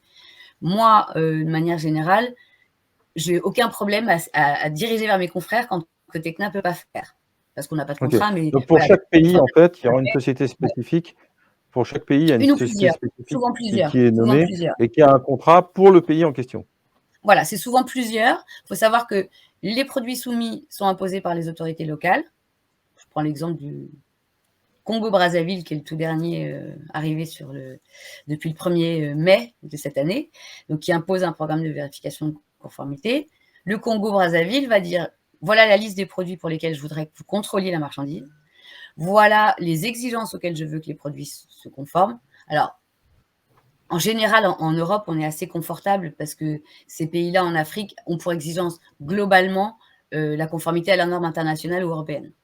Donc, en Europe, on n'a pas trop de mal à prouver que les produits sont conformes à l'exigence attendue. Et ensuite, ils vont effectivement dédier 2, 3, 4 sociétés telles que Cotecna pour effectuer ces contrôles et mettre les certificats de conformité qui servent au dédouanement à l'arrivée, quel que soit l'Incoterm. Surtout, ça c'est important.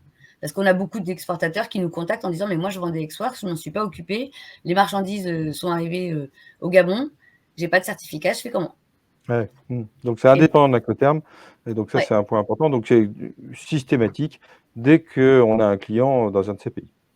C'est ça. Ok. Combien ça coûte? Alors c'est variable. Les tarifs ils sont imposés par les gouvernements. Donc chaque gouvernement du Congo, du Cameroun, etc. va mettre. On peut rien négocier avec toi, donc on peut pas dire tiens fais-moi une ristourne sur parce que j'en ai plein. Non, on peut pas négocier les prix. Non, on peut pas. On peut pas. Après, le principe des autorités, c'est de dire une norme est une norme. On vous laisse 2, 3 prestataires auxquels vous conformez. Il faut pas qu'il y ait d'histoire de prix parce que ça se joue pas sur ça. Un produit, il est conforme à une réglementation ou il l'est pas finalement. Donc on passe par les uns ou les autres. De manière générale, la question qui vient aussi, c'est est-ce que c'est l'exportateur, dans tous ces contrats-là, c'est l'exportateur qui prend en charge ces frais de contrôle, qui sont pour la plupart du temps un pourcentage de la valeur FOB de l'expédition. On sait dans la réalité qu'ils refacturent tout ou partie à leurs clients. Puisque de toute façon, sans ce certificat, et la marchandise ne peut pas partir, et l'importateur ne peut pas dédouaner non plus. Donc en général, on tombe d'accord. Ils tombent d'accord. Voilà. Donc, surtout, soyez alertés dès que vous avez des exports vers ces pays-là. N'hésitez pas. Même vous me passez un petit coup de fil, un petit mail, ça prend 2 minutes.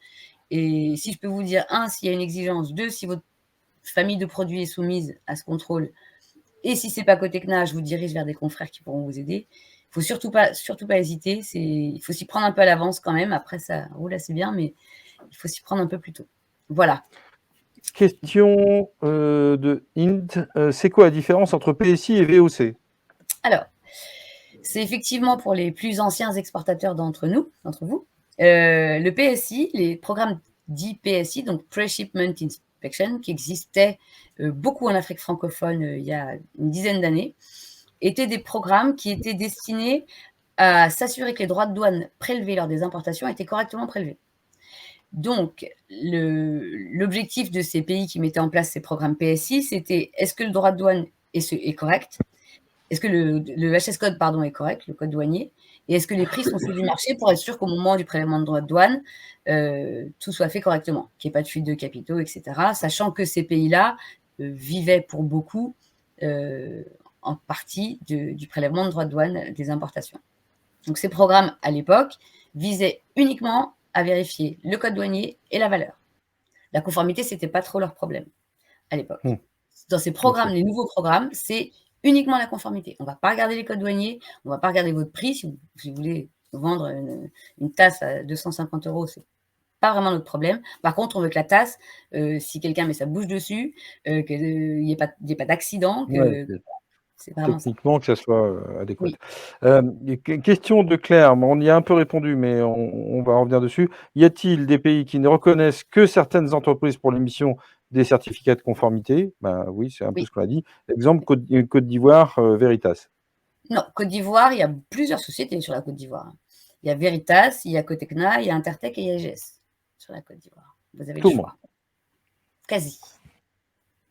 Donc, pour répondre à sa question, il y a des pays qui ne reconnaissent pas certaines entreprises pour l'émission des certificats de conformité. Voilà, c'est ça. En fait, ce qui se passait, c'est qu'au moment des programmes PSI, donc les plus fiscaux, on va dire, il n'y avait qu'une seule société qui était en mesure de faire ce contrôle. Pourquoi? Parce qu'on considérait que quand on a un contrôleur fiscal, on n'en a qu'un, on n'en a pas deux. On ne peut pas aller négocier avec son contrôleur fiscal. Donc, dans les programmes PSI, il y a une dizaine d'années, il y avait un prestataire. Dans tous les programmes de conformité qui sont listés là, vous trouverez jamais un seul prestataire pour le faire. Rarissime. Ouais. C'est au minimum 2 à chaque fois. Donc vous avez le choix. Et pour le Cameroun et l'Algérie? Alors, Cameroun, il y a 2 prestataires. Il y a l'ASGS qui, historiquement, était très, très présente. Et il y a nos confrères d'Intertech aussi, qui ont l'accréditation par les autorités camerounaises pour émettre le certificat de conformité. L'Algérie, c'est un peu différent. C'est pour ça que j'ai mis une petite astérisque toute rikiki. C'est une exigence bancaire.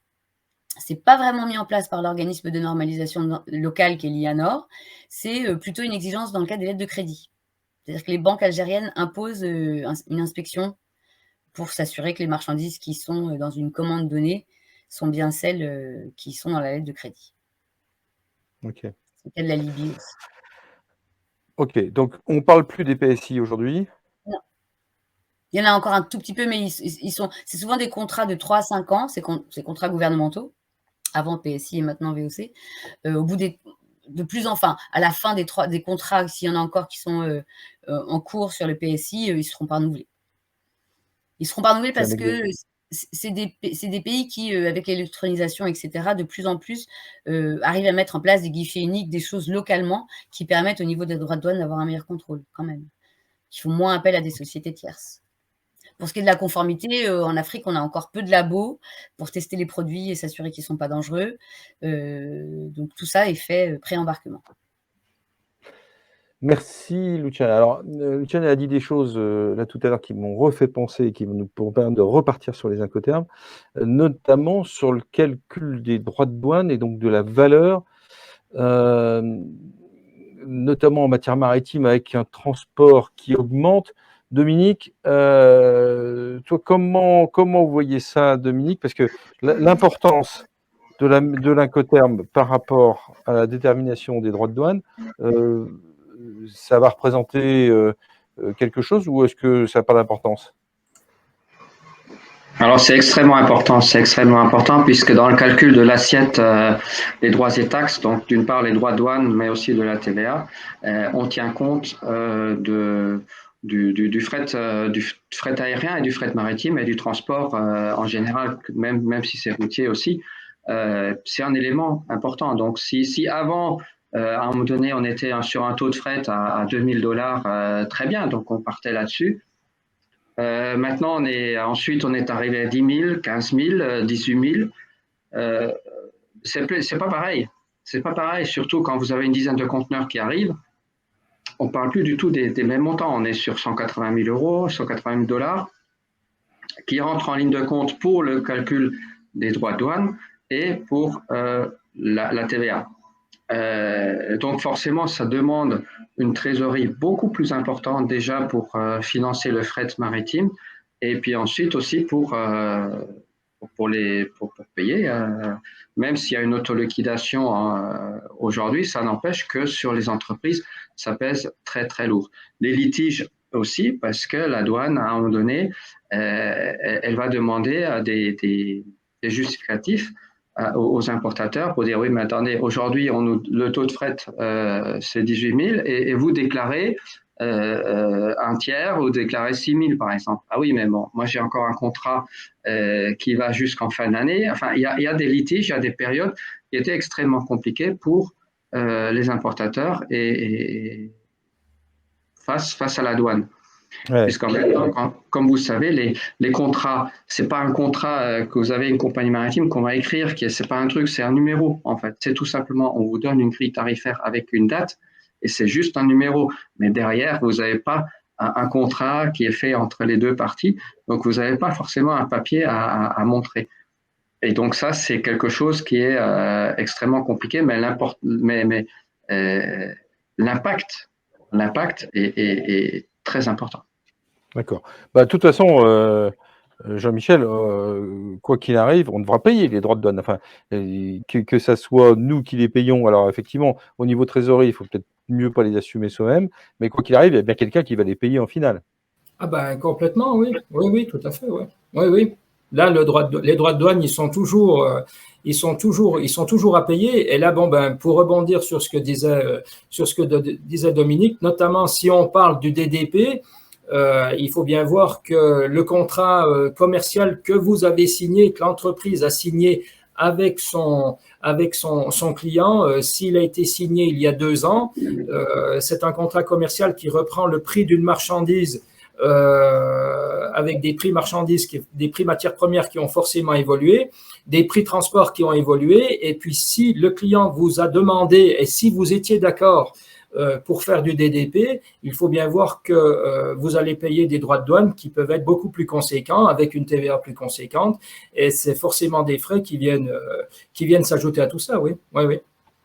Alors, Jean-Michel ou Dominique, il y a un truc dont on n'a pas parlé, c'est de l'assurance. Je voulais qu'on revienne dessus, parce que si on peut prendre d'ailleurs leur schéma des risques, Alan, s'il te plaît, parce qu'il y a quelque chose quand même de spécifique en maritime, c'est que quand enfin, sauf si je me trompe, hein, mais la charge de l'assurance, enfin la charge de si par exemple un navire coule, la charge de renflouement du navire, de l'avarie commune, je crois que c'est comme ça qu'on appelle ça, est à la charge de la marchandise, hein, c'est ça?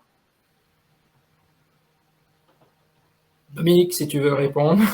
Oui, effectivement. Donc, l'assurance couvre votre marchandise, effectivement, mais également tous les risques liés à l'avarie commune pour la partie maritime.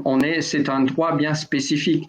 On n'a pas ça ni sur le transport routier ni sur l'aérien, mais en droit maritime, si vous mettez une marchandise à bord d'un navire, donc là on parle d'un chargeur, on ne parle pas forcément import-export, c'est juste quand on parle d'un chargeur, c'est la personne qui remet de la marchandise à bord d'un navire.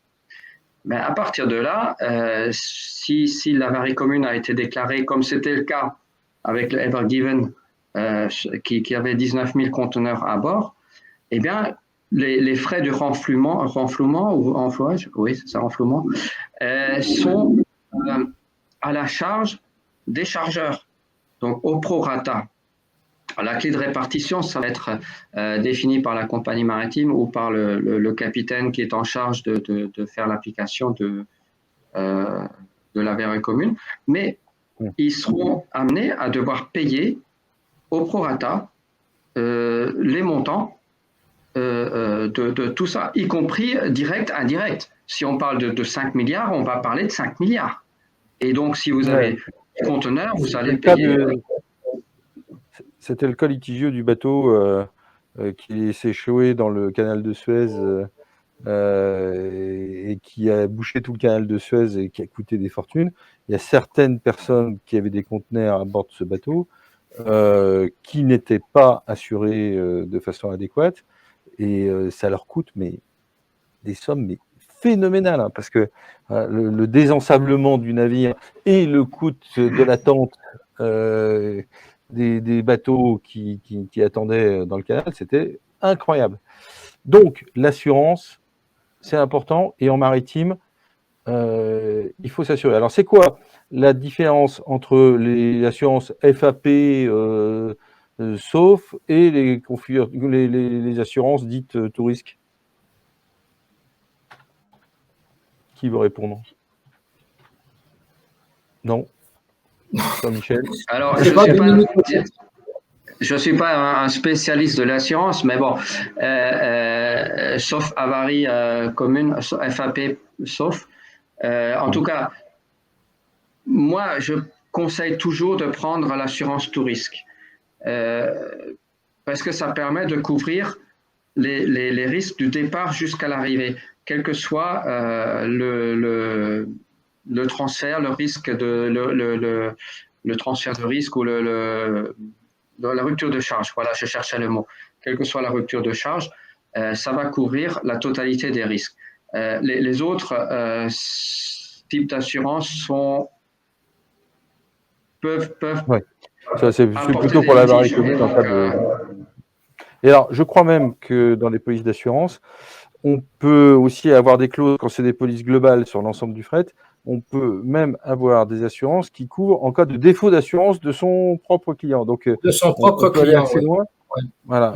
Oui, c'est vrai. Alors bon, comme dit Dominique, hein, moi c'est pareil, on n'est pas je suis pas un spécialiste de l'assurance, mais c'est vrai que j'ai vu des contrats d'assurance. Je pense qu'il faut être hyper prudent. Par exemple, si on revient sur les règles CIP et CIF, pour le CIP, la couverture d'assurance, elle doit être tout risque. Bon, ok, tout risque, je pense que c'est beaucoup plus explicite. Tout risque, comme le disait Dominique, bon, ben, ma foi, voilà. Je pense que là, on a le maximum, je pense, parce qu'il faut bien voir avec son assurance, mais je pense qu'on a le maximum de couverture, alors que pour la règle CIF, la couverture d'assurance, elle peut être minimale. Et là, moi, je me souviens avoir eu une discussion avec un assureur et puis avec un client, parce que mais là, j'étais plus témoin qu'autre chose, quoi. Couverture d'assurance minimale, qu'est-ce que ça veut dire exactement? Bon, là, c'est quand même déjà beaucoup plus difficile et on s'aperçoit que c'est vraiment une négociation aussi avec l'assurance, souvent. Enfin, disons que moi, c'est l'expérience que j'en retire, puisque vous avez des assurances qui vont vous parler d'assurance minimale où elles vont couvrir tel ou tel risque et d'autres assurances en assurance minimale qui vont couvrir un peu plus, voire un peu moins. Donc, c'est hyper ambigu. Moi, je trouve personnellement que c'est très difficile. Il faut y aller prudemment. C'est hyper important d'être assuré, mais il faut vraiment pouvoir discuter avec son assureur et voir de quoi l'on parle, bien comprendre jusqu'où le niveau d'assurance va. Et c'est pour ça que moi, je reste très prudent, notamment au niveau du choix des incoterms. Peut-être qu'on y reviendra à la fin, mais les incoterms type CPT ou tout ça, je disais tout à l'heure, on les voit peu. Personnellement, je les recommande peu parce que je trouve qu'ils sont un peu, moi, ambigus, sachant que quand on lit la grille, on s'aperçoit que c'est généralement le vendeur qui va payer le transport, mais c'est l'acheteur qui doit assurer, ou alors là, et là, bon, je pense que c'est déjà difficile de négocier un incoterm classique, et alors en plus, quand on se retrouve avec son vendeur ou son acheteur à dire, bah, ok, on va prendre un incoterm en C, bon, vous achetez le transport, mais c'est moi qui gère au niveau risque, assurance, tout ça, j'ai pas, c'est quelque chose, moi, personnellement, qui me fait un peu peur. Et au niveau de l'expérience que j'ai ou de ce que j'ai vu, j'ai souvent l'impression que ça peut amener à litige ou à problème, quoi. Ok. Alors, parfait, ça va nous amener parfaitement à la conclusion, qui est de se dire un peu qu'est-ce que vous recommandez chacun à l'import ou à l'export. Alors, en routier, aérien ou tout mode de transport pour Jean-Michel et pour Dominique en maritime, qu'est-ce que vous recommandez à utiliser et pourquoi? Quels sont, parce que on ne va pas utiliser tous ces incoterms, donc est-ce qu'il y en a 2, 3 que vous voulez privilégier en disant bah, ceux-là sont plus adaptés à l'import ou à l'export, et ce qui nous amènera à faire un peu la conclusion. Jean-Michel, tu commences. Toc. Lesquels? Bon, déjà, je reviens dessus, je le redis, on exclut l'Xworks. L'Xworks, on doit l'oublier. On va dire que si le message est bien passé, à partir de demain, on ne doit plus voir d'Xworks. Non, mais là, je pense que c'est important, quoi. Les FCA sont intéressants dans le sens où vous avez une entreprise, par exemple, qui fait peu d'international, qui travaille en one-shot, qui ne veut pas vraiment prendre de risques, mais qui peut déjà proposer quelque chose d'intéressant. J'en reviens toujours à cette idée de la notion de service. Quand vous vendez un produit, vous pouvez assurer un minimum de service, minimum de transport, la douane, tout ça. Je pense que ça peut être bien vu par votre acheteur. Donc, les FCA locaux vendeurs, c'est-à-dire que vous mettez la marchandise à disposition dans vos locaux, mais vous êtes un FCA, vous allez assurer la douane. Et les FCA autres lieux, bon, les marchandises, vous allez emmener la marchandise sur un lieu destiné, vous assurez toujours la douane. CPT, CIP, j'ai dit, je ne les exclus pas parce qu'ils sont là, mais il faut être hyper prudent, quoi, parce qu'on s'aperçoit qu'il y a un mélange des genres là, avec quelqu'un qui va payer le transport, l'autre qui va le gérer. Personnellement, c'est des incoterms que j'utilise très, très, très peu.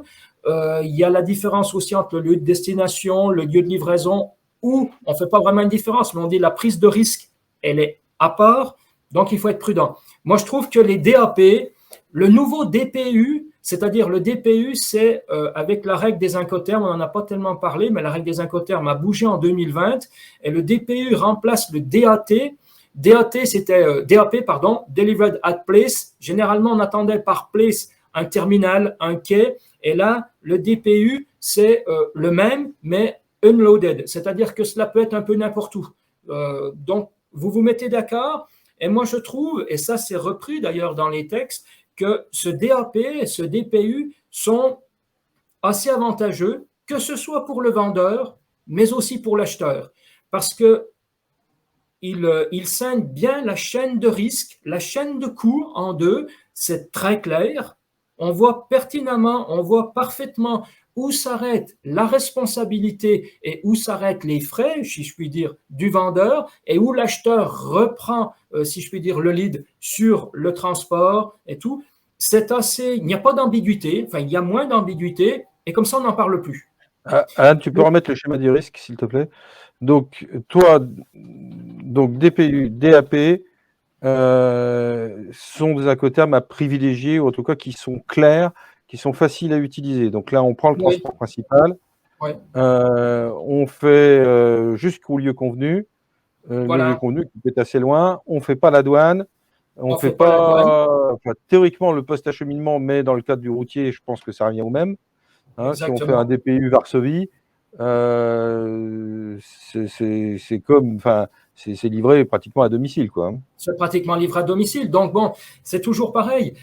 Il faut être assez précis quand on dit DPU, un DAP Varsovie. Bon, c'est quand même important, je pense, d'être précis, mais ça on le voit pratiquement jamais, quoi. Mais l'incoterme parfait voudrait vraiment dire DAP avec l'adresse et on devrait même voir incoterme 2020, c'est-à-dire DAP avenue Satolas Green, Pusignan, incoterme 2020. Et là, vous avez l'incoterme parfait qui vous prend donc un delivered at place sur Militzer et Munch à Pusignan, je prends l'exemple puisque c'est mon adresse actuelle, incoterme 2020 qui fait référence aux incotermes, à la dernière grille d'incoterme 2020. Quoi.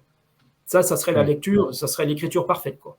Dans les deux cas, DAP, DPU, on ne fait pas la douane. Hein. Non. On ne fait pas, c'est le vendeur ne fait pas la douane. La douane se fait toujours, mais le vendeur ne fait pas la douane. Oui, c'est l'acheteur qui fait la douane. Et puis le DDP, il est ce qu'il est, quoi. Moi, je trouve que le DDP, alors, quelquefois, il est imposé. Alors, à partir du moment où on vous impose un incoterme, il y a un problème, quoi. L'incoterme, ça doit vraiment être un compromis. Ça doit être quelque chose qui est intéressant pour le vendeur et pour l'acheteur. Et là, c'est le problème que je disais tout à l'heure. Il y a beaucoup d'entreprises PME qui vont avoir des marchés intéressants, mais avec des entreprises internationales beaucoup plus grosses qui vont leur imposer le DDP. Et à partir du moment où on vous impose un DDP, où on vous impose quelque chose, quand on se fait imposer quelque chose, c'est pas vraiment intéressant. Par contre, le DDP peut être intéressant si vous avez une très bonne maîtrise de la chaîne logistique, si vous connaissez bien le pays où vous allez. On peut très bien imaginer une société française qui travaille sur le Japon avec un chef d'entreprise qui connaît parfaitement le Japon, qui connaît un RDE au Japon. Et ça peut être un atout commercial intéressant parce que quand vous rencontrez votre acheteur potentiel, vous pouvez lui dire, mais attendez, moi je fais un produit français de qualité exceptionnelle, made in France, enfin tout ça, et je suis en capacité de vous l'emmener chez vous en payant les droits de douane et en prenant tout à ma charge. Mais ça, il faut l'avoir bien réfléchi, il faut bien avoir en tête tous les frais pour pouvoir les inclure dans son prix de vente afin de ne pas avoir de mauvaises surprises quand vous allez vendre votre produit. Ouais. Mais commercialement, et ça, moi, je l'ai déjà vu, ça peut être quand même hyper intéressant. Et là, vous maîtrisez toute la chaîne logistique, c'est-à-dire que vous avez la maîtrise du transport. S'il y a un problème, c'est vous qui gérez. Mais bon, c'est vrai qu'il faut avoir l'équipe potentielle, il faut avoir les partenaires qui vont bien, partenaires en France pour faire la douane, le RDE en France pour faire la douane, en l'occurrence une société comme la nôtre, Militzer et Munch, mais aussi le partenaire au Japon, le broker au Japon qui sera en capacité de faire la douane. Mais ça, rendez-vous compte que commercialement, ça peut être quand même quelque chose qui va accrocher parce que vous avez… c'est full service. Plus ça va, plus on fait du full service. Et puis le e-commerce conduit quand même de plus en plus complet, quoi. Et puis c'est quelque chose sur lequel il peut y avoir une plus-value importante parce que si vous avez bien pris en compte tous ces frais et que vous savez aussi bien les vendre que vous ne savez vendre votre produit, ça peut être gagnant quand même. Hein. Mais il y a une prise de risque, il y a toute une chaîne à mettre en place avec les bons acteurs, les bons interlocuteurs pour bien maîtriser tout ça. Et ça, moi, je trouve que c'est quand même intéressant. Ça se discute. Dominique, en conclusif, en maritime. Oui, alors j'aimerais juste 2-3 commentaires parce que ce que disait Jean-Michel, c'est extrêmement intéressant. Je suis tout à fait d'accord avec lui sur la partie DDU, DDP, puisqu'il y a aussi d'autres flux. Pas forcément liaison export-import, mais entre filiales, entre maison mère et filiales. Donc, on peut très bien avoir, pour une question culturelle, une entreprise américaine, la maison mère aux États-Unis, qui envoie régulièrement de la marchandise dans ses filiales en France ou ailleurs, et qui va systématiquement vendre des DP ou des DU. Mais à ce moment-là, c'est leur business model, c'est leur culture qui fait que c'est la maison mère qui va gérer tous les flux, et du début jusqu'à la fin, quel que soit le lieu de livraison dans le monde. Et souvent, par contre, là, les prix de transport sont très élevés. Mais c'est une culture, voilà. Ça peut être aussi une entreprise japonaise qui envoie la marchandise à sa filiale en Europe. Donc c'est ça ce que je voulais rajouter. Pour la partie maritime, effectivement, donc il y a les 4 incoterms plus spécifiques, on va dire, même si c'est pas, on peut utiliser les autres également. Mais free et long size ship, bon, moi franchement, je suis pas adepte de ça. Voilà, une grosse partie c'est FOB quand même, toujours. Maintenant, à l'export ou à l'import, ça reste toujours des incoterms très utilisés. Le coût des fret, je suis pas fan parce que il y a ce problème d'assurance qui pour moi est quand même extrêmement important. Et celui que je préfère, ça reste le CIF. Là, on sait que c'est le fret avec l'assurance, où nous-mêmes, nous allons prendre l'assurance avec une compagnie qui a pignon sur rue, qu'on connaît, faire confiance à un fournisseur et acheter CIF avec une assurance asiatique, je ne sais pas trop.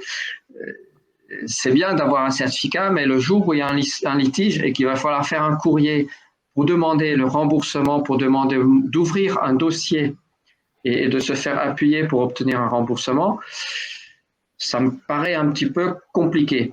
Parce que là, l'interlocuteur, ça va être une entreprise chinoise.